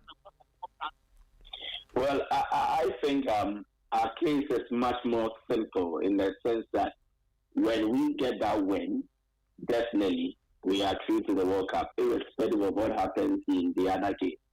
As at the same time that we will be facing the Central African Republic, there is Mali playing away against Chad. But I think the game that almost every Ghanaian will have their focus on will also be the Comoros versus Madagascar game. And it is that these are the two teams who are more close to where Ghana is in terms of the placing on the table. And so they compete and will actually make it very difficult for both sides. Comoros will need a win to help their case. Madagascar will also need a win to help their case. So a draw does not really work for either side.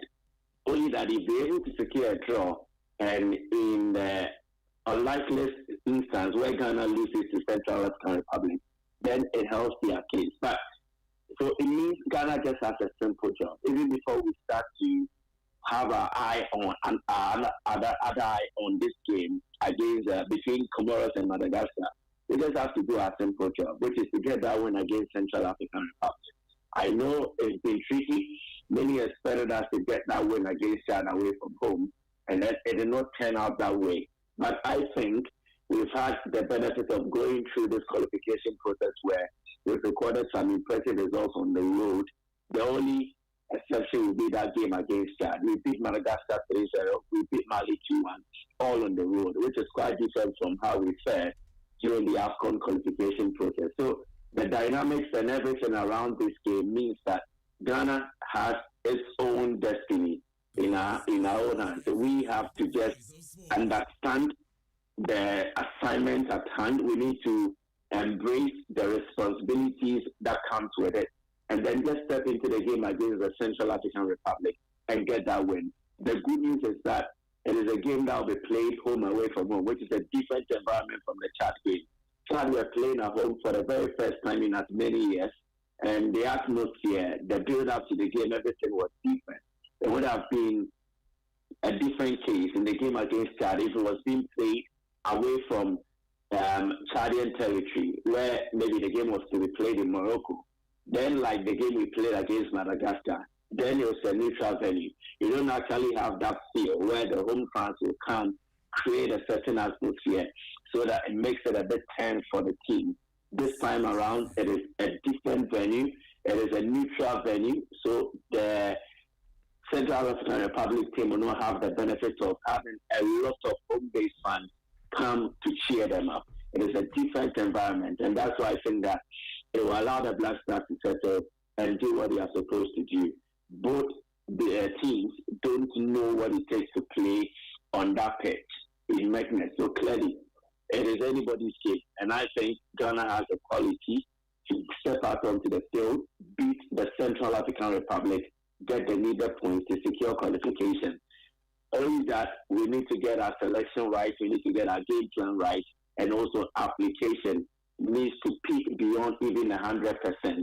The players must understand what is at stake, and then they must apply themselves on the field effectively and efficiently. If that is done, trust me, we will not even worry about what is happening in the Comoros and then the Madagascar game. That wouldn't matter to every Ghanaian.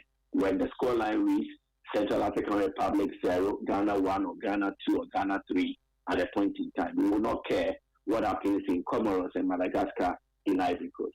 Well, I just find the scenario really interesting, how the Black Stars seem to have different options available to them. But I do agree with you that we should not really care about what happens in the other game. We won't have to do our business, and if other results fall our way, we take it. Do you expect Otuado to get the team to play front foot? You want them to attack, but do you get the sense that the approach might be a little cautious, just to keep things under control?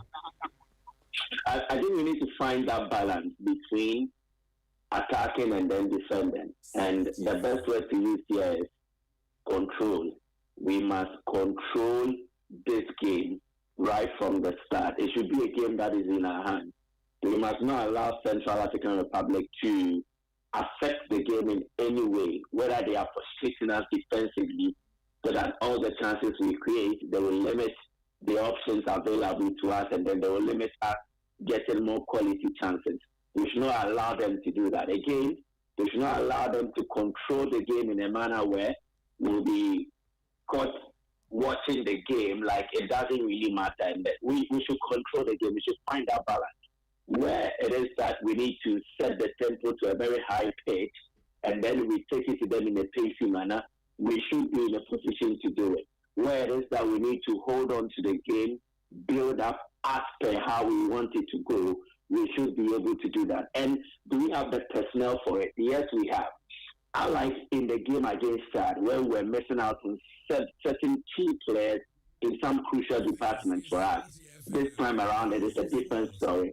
I think we missed the leadership and presence of someone like Alexander Djiku in the game against Chad at the back, someone to constantly back instructions to these defenders to be always alert. Because if you look at the goal we considered against Chad, trust me, if we were very alert and then we were ready to stem any kind of opportunity or stop any kind of opportunity that the Chadian players had, it wouldn't have led to that manner. The Chad player had the luxury of time, was given the freedom to hold on to the ball, carry it to a certain extent before you unleash that shot.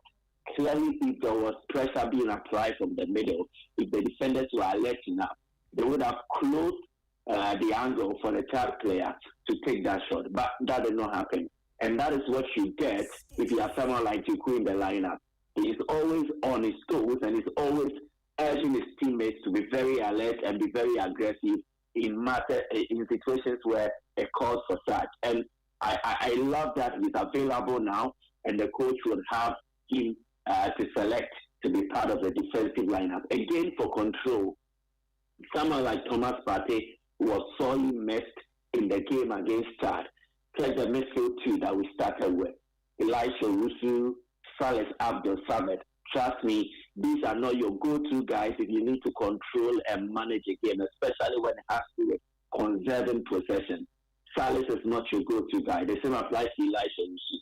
So what Thomas Partey offers to you is that kind of cruise control in the middle. Is that press-resistant midfielder who is able to hold on to the ball, and then he's able to determine the pattern of play where the possession should head to at a point in time. He's that efficient and smooth operator as a conductor in the middle. And I think his presence will also be very valuable to our cause. And so these two players will bring to Otuado's team something we missed in the game against Chad. Control and then also alertness, maintaining focus throughout the game. So Otuado has the tools, he has the men to go into this game with such an approach or a game plan. Let's control this game. Let's find the right balance between attacking and defending. Yes, Central African Republic is a low-quality side if you compare them to the Black Stars. But just as the Chad game taught us, we should not underestimate or underrate any opponent that we face. So if we have the right men, if we have the right personnel, we should set out in a game plan where Otuado is not disrespecting the Central African Republic team, but it's also not paying them too much respect. We just set this game in a tempo that is suitable to our game plan. We set this game in a manner where we can bring the best out of our players, because it looks like heading into this week, most of our attackers are in top form. Kudus just scored his first goal for Spurs. Kamadi Sulemana last month was having a very good run in terms of scoring for Atalanta. Antoine Semenyo, arguably one of the best three attackers in the Premier League as it stands now. Abdul Fattah Ishaku has been lighting up the scene for Leicester City in the Championship. Thomas Van den Asante has also been getting into the action for Coventry. So it looks like our attackers are on form and they are hitting the notes excellently to produce a beautiful rhythm. What needs to be done is how Otuado selects or makes up his attack, and then how he deploys these attackers. Semenyo is functioning efficiently in a Bournemouth side that has created that enabling environment to allow his potential to shine. The same applies to Fattah Ishaku. The same applies to every other player. But the concern has been whenever they've been called up into the Black Star setup, they have not really glittered as expected. Then it comes to how are they being used? What roles have they been assigned? What is actually required of them when they don the Black Stars jersey? And I believe Otuado and his technical team will brood over this. They will think through as to how to get the best of these attackers in a game of this magnitude. And I expect them to deliver in that manner. It is because of these decisions that we pay them huge sums of money to ensure the Black Stars are playing well and then they are getting the results. So they should find something out. They should find a solution. How do we get the best of our attacking players? In the middle, once there is Thomas Partey, any other player you play in with will definitely get to thrive, and then they will gel and blend together very well. If there is Jiku in the defense, you expect him to keep everyone on his toes and then make sure things work well. And then for Benjamin Asai, I watched him from close at Bechin when Bechin United played against Accra.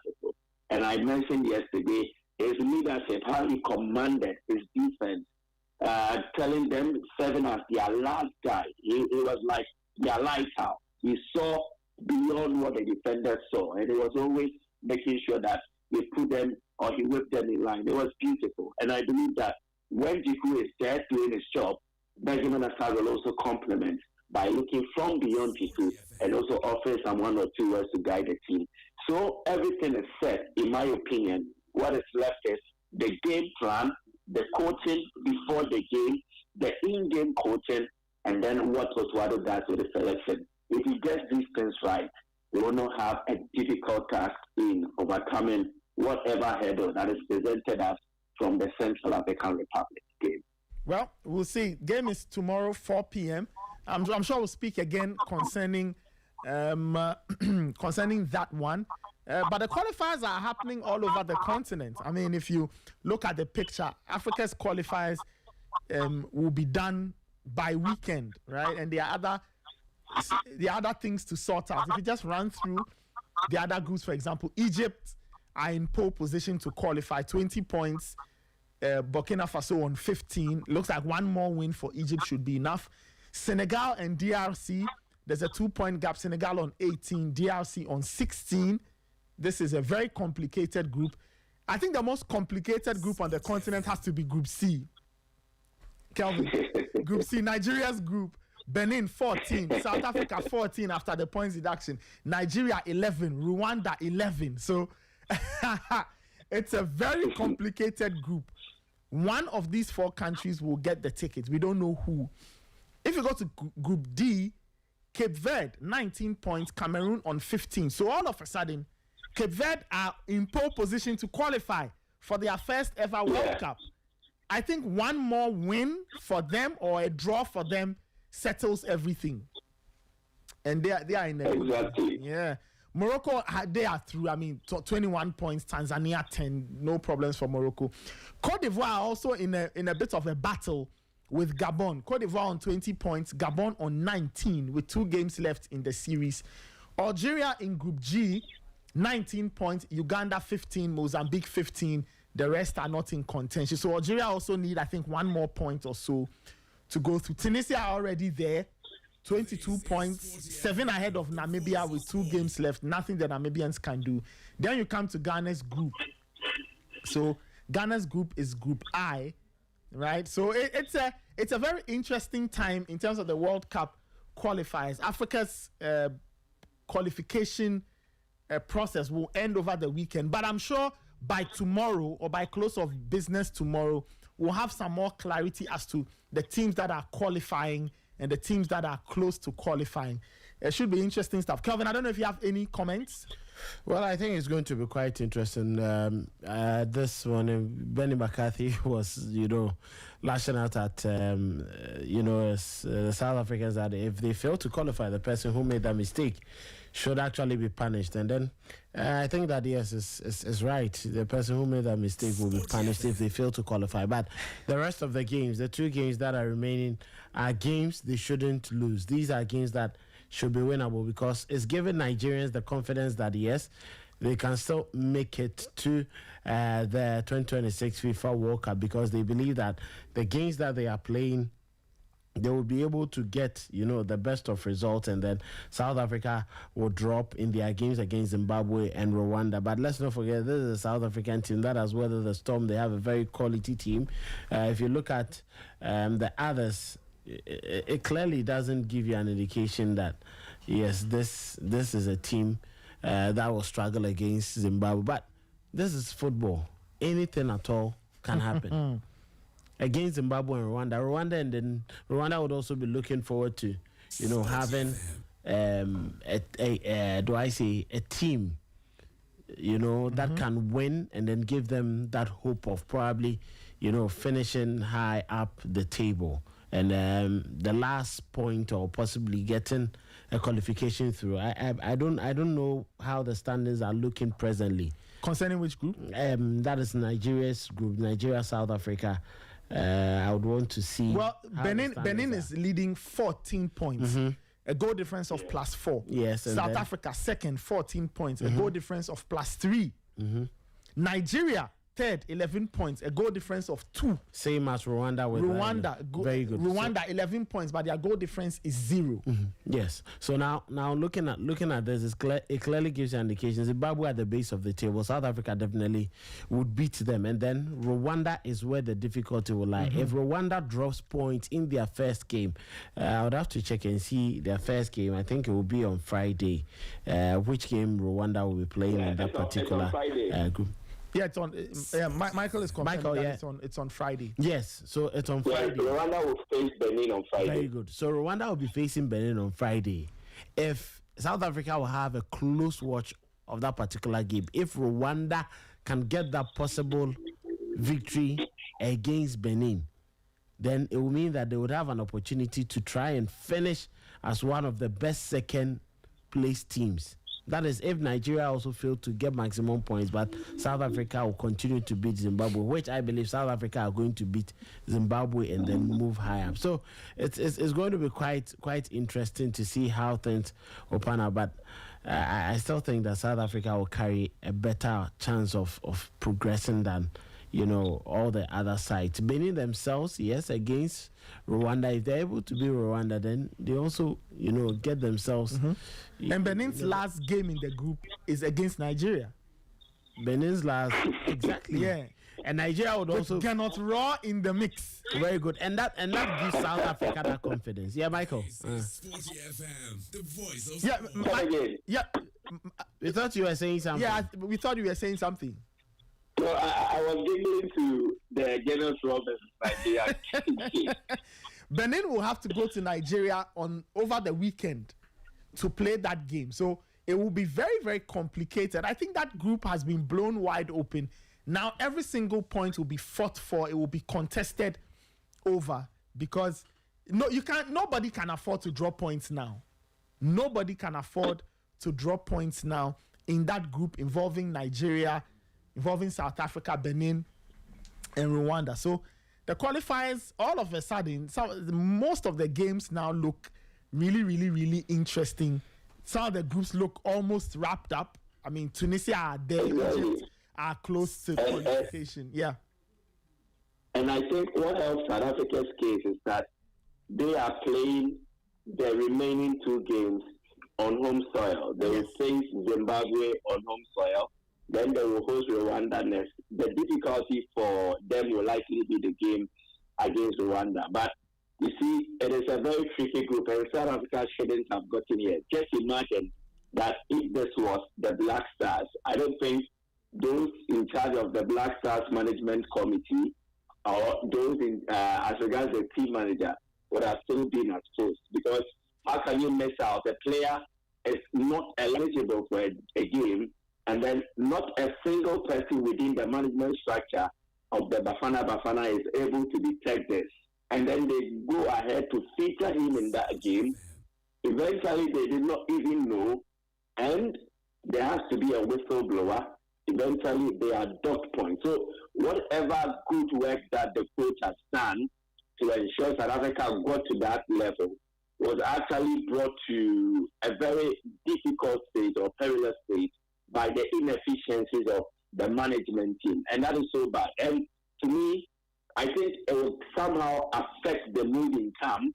It will put some pressure on them because prior to the game against Zimbabwe, imagine this hadn't happened. They would have just been thinking about just getting a point and they were good to go.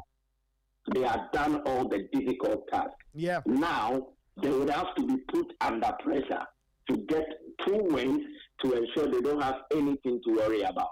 And that makes it very dicey for them. I have never trusted South Africa when they have to play under pressure. I've never done that. They mostly favor. They will give in to the pressure and it will affect them. So the players didn't deserve to be put in that situation. Hugo Bruce does not deserve to be put into this situation. And I think Safa, the management team of the Bafana should bow their heads in shame. But still, I expect them to qualify. They've been the most consistent team in this group. Benin have been here and there. For Nigeria, a very disappointing spell for them in this qualification phase. For Rwanda, they are only in here to punch above their weight. But there were times where reality dawned on them, and it looked like they were miles apart in terms of the top team in that group.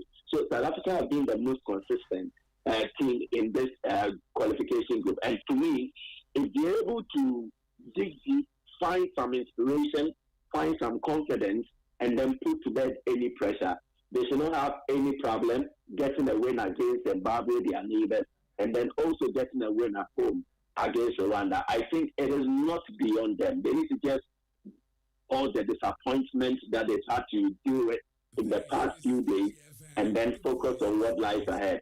Then for the other games, there is no guarantee that Benin will win their remaining matches. Mm-hmm. There is no guarantee Nigeria will win their remaining matches on the evidence of what has happened so far in their qualification phase. And so I think it is still not over yet for South Africa. They can right the wrongs, step onto the field, deliver, and then they will be welcomed to participate in the 2026 FIFA World Cup. One thing I also take to see their qualification is Ivory Coast. And they are the best defensive team so far in this qualification process.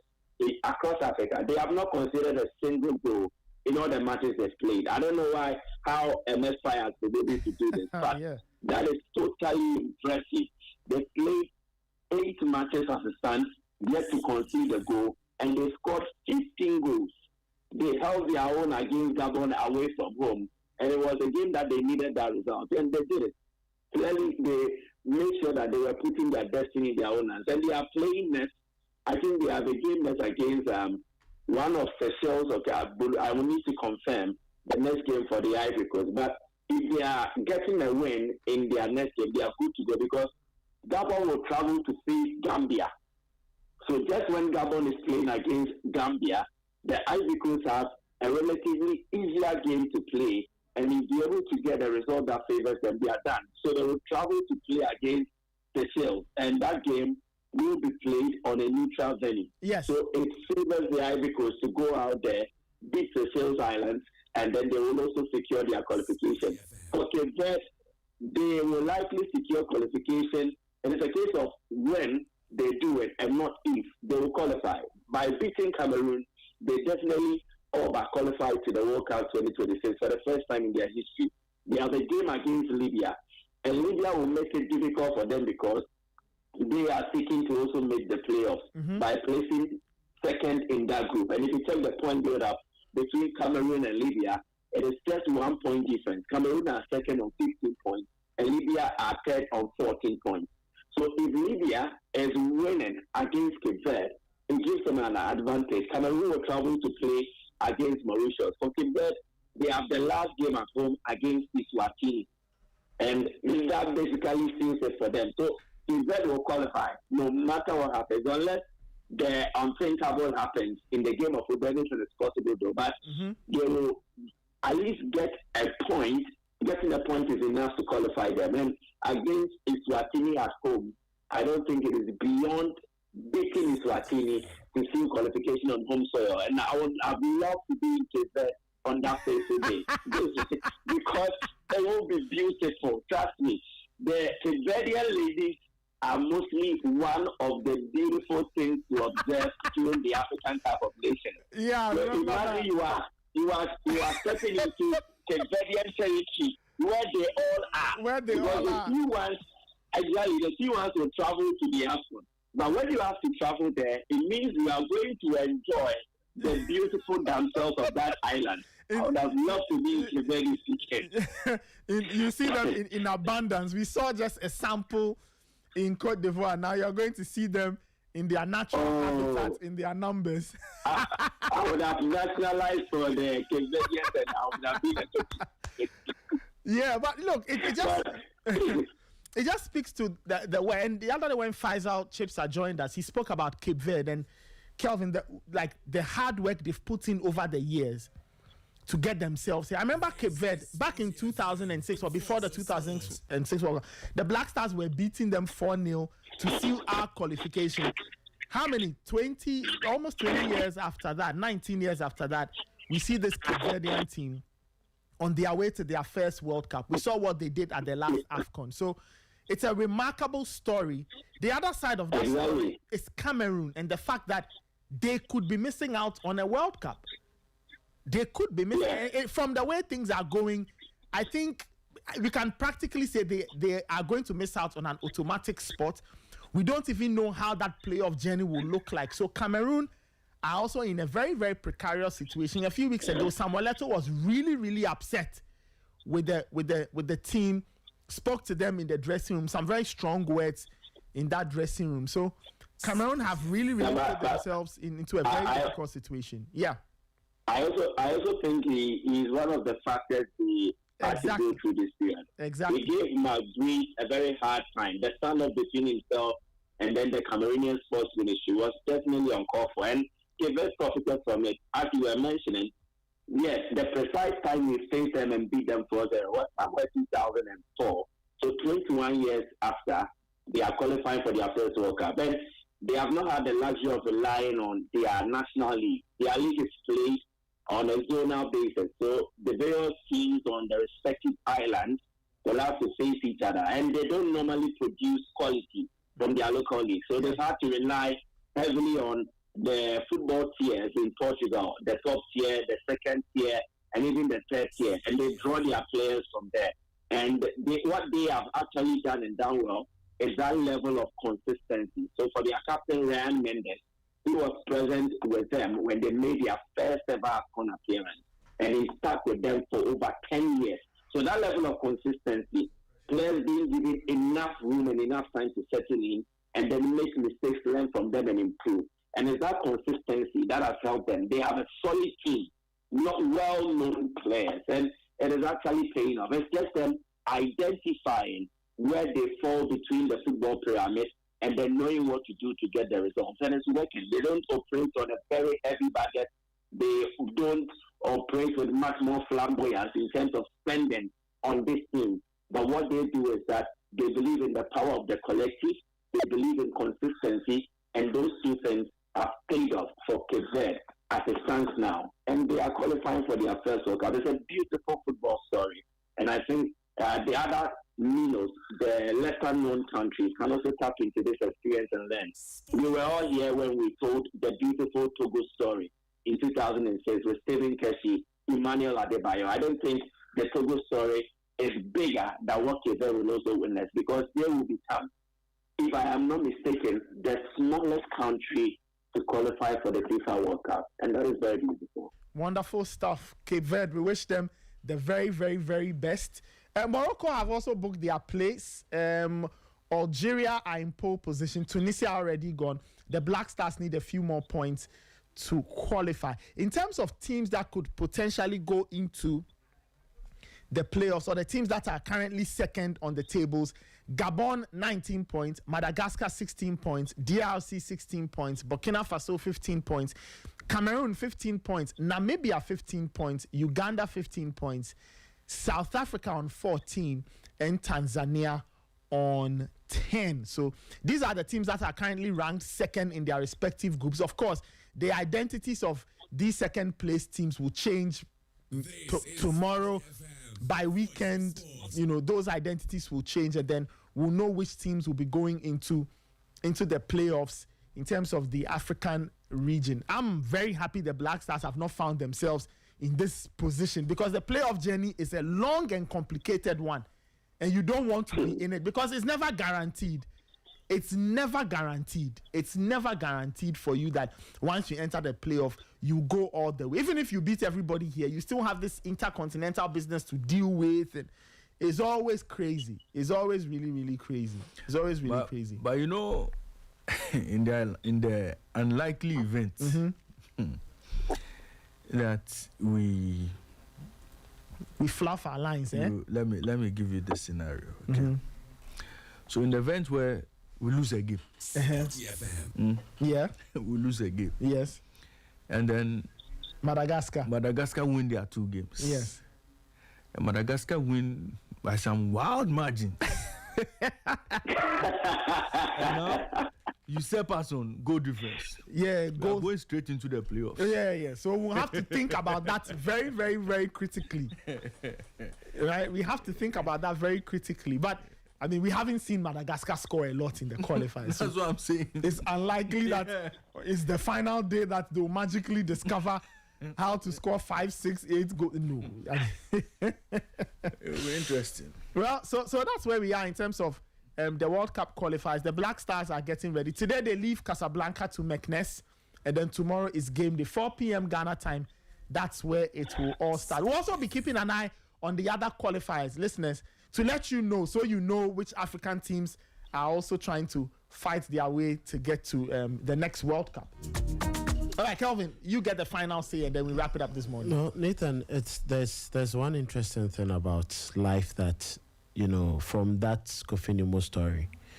Okay, you want to wrap up? It's quite sad to play football, to serve the nation, and it gets to a point at this stage in life. Currently, do you know that some of the public hospitals are not accepting the NHIS? Yes, I know that some of the facilities that were built with public funds are now not accepting NHIS.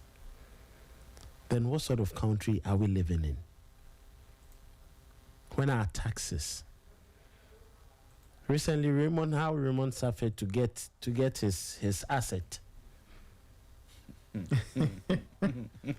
It was quite serious. The amount of money that he put in to get his asset, he's not earning any benefits of it. That asset will be put on these weird, warped roads, and then he ends up going to pay so much into repairing the damages. Yeah. Why do we do this to ourselves as a country? Now, talking about Kofi Nimo's story, this is a lesson to us. And Raymond was hinting it. I'm sure during his difficult times, the person would have asked for 1 Ghana cedi, 3 Ghana cedis, 5 Ghana cedis, or even pay for the health bills for him. But I'm sure the people did not mind him. Or he himself might have not taken very good care of people around him. So when it got to the difficult moments, they did not mind him. Nathan, the greatest gift, the greatest investment you can make is by investing in your fellow human being. You may invest in whatever commodity, but if you invest in a human being, the greater returns will be from that human being to you. If you invest in your car, no problem. It is good. Invest in your house. It is good. But don't forget the people around you who, in your difficult moments when you cannot spark your car because of illness, they will spark and send you to the hospital. Or they would order a boat or get a taxi and put you in and send you to the hospital to the point that they will even be able to pay for the initial admission fee.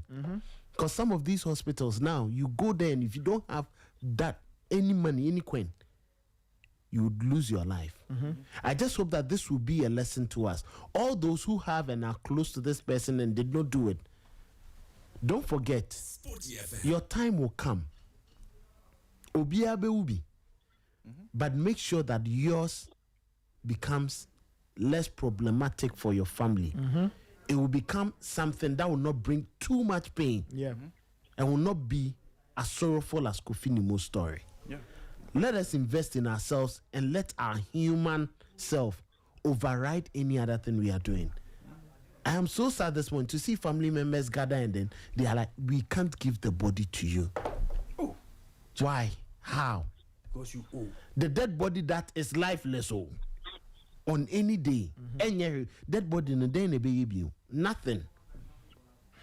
But the family want to get it and pay last respects, but because of some coins that they have to pay, it is difficult at this moment. All those around should take this as lessons. Wherever you are, make sure that the people around you, you serve them well, so that you not have this disgrace after your death. You know, Ethan, this NHIS matter, this NHIS story. Early 2019, I found myself in Kolibu with my madam. And when we went to the OPD, there were 2 queues. One NHIS and one cash and carry. The NHIS queue was long, very, very long. And the files for cash and carry are about just 3. Under the circumstance, later, where will you go? You have to go for the shorter queue. Even me, as I say, I don't have NHIS card. She didn't have NHIS card. Later, we went cash and carry. Yeah. And we were served quick. Detained, everything, quick. So I just asked myself, so all these people in the queue, because of NHIS, this is the kind of service they have to receive? Yes. Since 2019, I don't know if the situation has improved. Well, it hasn't improved. Well, these days you hear the NHI people say, "Oh, get your card, blah blah blah," and all of that. They talk about the benefits. My concern is it never motivated me since then to even go and look for any NHIs. And you see, the painful part is you go and buy a drink 4 cedis and then NHIS levy. Yeah. So what are they using it for? Because we are not getting the best under the NHIS. We are not getting sad. the best. The authority has a lot of work to do. These days, I'm just saying, you know even drugs. Drugs, yes. You go give you paracetamol. Yes, they have. So they ask you. So there was one interesting thing. Are you paying with NHIS or NHI? This is 2019. Yeah. When I said, so she asked me, NHIS or pay. And I said, initially I said the drug was in there. Then she asked the question, NHIS or pay? And I said, pay. Now the drug was available. Yeah. NHIS, you won't get it. They will tell you they don't have it. Or NHIS doesn't cover it. So they will, if it's paracetamol, people are taking high level paracetamol with their own money. They'll give you the one by letter, the one the one you can use to clear the back of the iron. But does it not work? Come on, Nathan. Nathan, I know. I'm just. It works at times. Healthcare in Ghana. Look, Nathan. It's sad. I dare say that if you don't have money in Ghana, you are sick, you die. I'm telling you. I mean, if you don't have money, no, because look, we hide behind the NHIS, but Nathan, it doesn't give you that top service you need. It doesn't give you that. The person who comes in and is willing to pay would obviously be even the doctor will attend to those people even first before they even come to your case. Nathan, it hasn't served us well. But Nathan, ideally, what I should get with my NHIS, I should get in with cash and carry. Yeah, of course. My punishment will be I didn't go and get an NHIS card. That should be my punishment. Yes. You understand? But whatever service I should get with cash and carry, I should get in with NHIS. So that's why some of us advance the argument. Now look, if you have to increase the premium, increase it to give us that cash and carry quality service. And when they do that, most hospitals would be willing to accept. Yes. That's the thing. They will be willing to accept. And you look at the NHIS, and when you go there, the amount of money that goes in. Some people don't even visit the hospital. I have been paying consistently, but when I go to the hospital, I use a different mode. God save our souls. But the UDS have met the president currently. So it's currently ongoing. Yes. They are meeting the president. Yes. So it's currently ongoing. Nathan, I told you, these are the people we should be sending to the president. These are the people we should be sending to president, not people who are looking for money to go and play Africa. Then we carry them to president to go and almost like indirect soliciting, to go and beg. Then president to give them money to go to Africa and go and do zero. These are the people who need president support to advance sports development up north. Look, today, the UDS story is one that will be told for many years up north.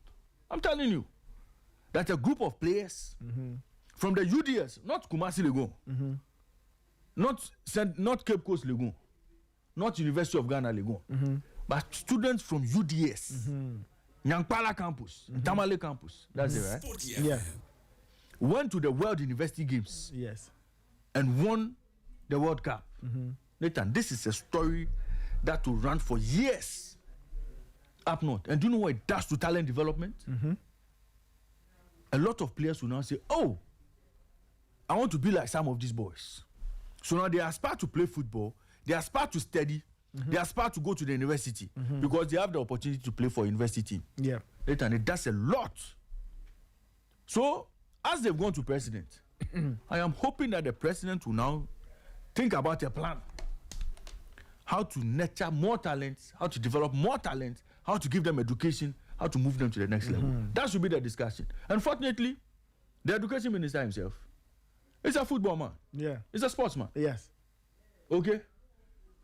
Tamale Central is his constituency. Obviously close to UDS there and about. So it's an opportunity for him to use football and education as a tool This is Sporty to get a lot of people off the streets, to give hope to a lot of talented footballers, for them to also believe that, look, there's hope for them. I like the combination. Education minister coming from there, UDS coming from there. Look, Nathan, it's a huge road that would open for those up north. And I'm happy that it was UDS that went to win this thing. It's a game changer.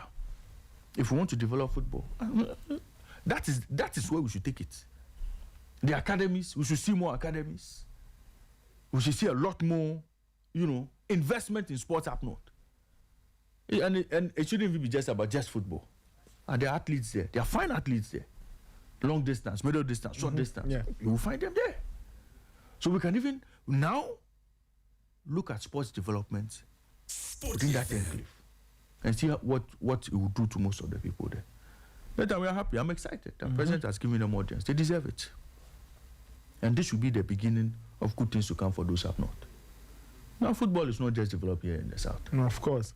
Sports is not a south event.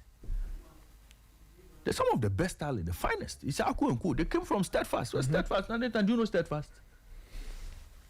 Do you know No, I mean, did you know of Steadfast as a team that you could possibly draw an Isaac? No. I mean, you just knew that, yes, they were in the football ecosystem and all of that. But they produce Isaac. There's more. There's more there. So, Nathan, I'm looking at the bigger picture, the big picture for football development up north, sports development up north. And this is the door opener. We move. All right. Anyway, that's how we wrap it up this morning on the Sporty Breakfast. Let me thank Michael as I read. Michael, are you still there? Okay, Michael is not on the line, but let me thank him. He joined us. Let me thank Kelvin Owusu for joining. Let me thank my wingman Raymond Yamado. And let me thank our listeners. So kindly, the UDS, they are meeting the president. We'll keep you updated on that. But thank you so much for tuning in. This has been the Sporty Breakfast, the Tuesday morning edition. Many shouts to my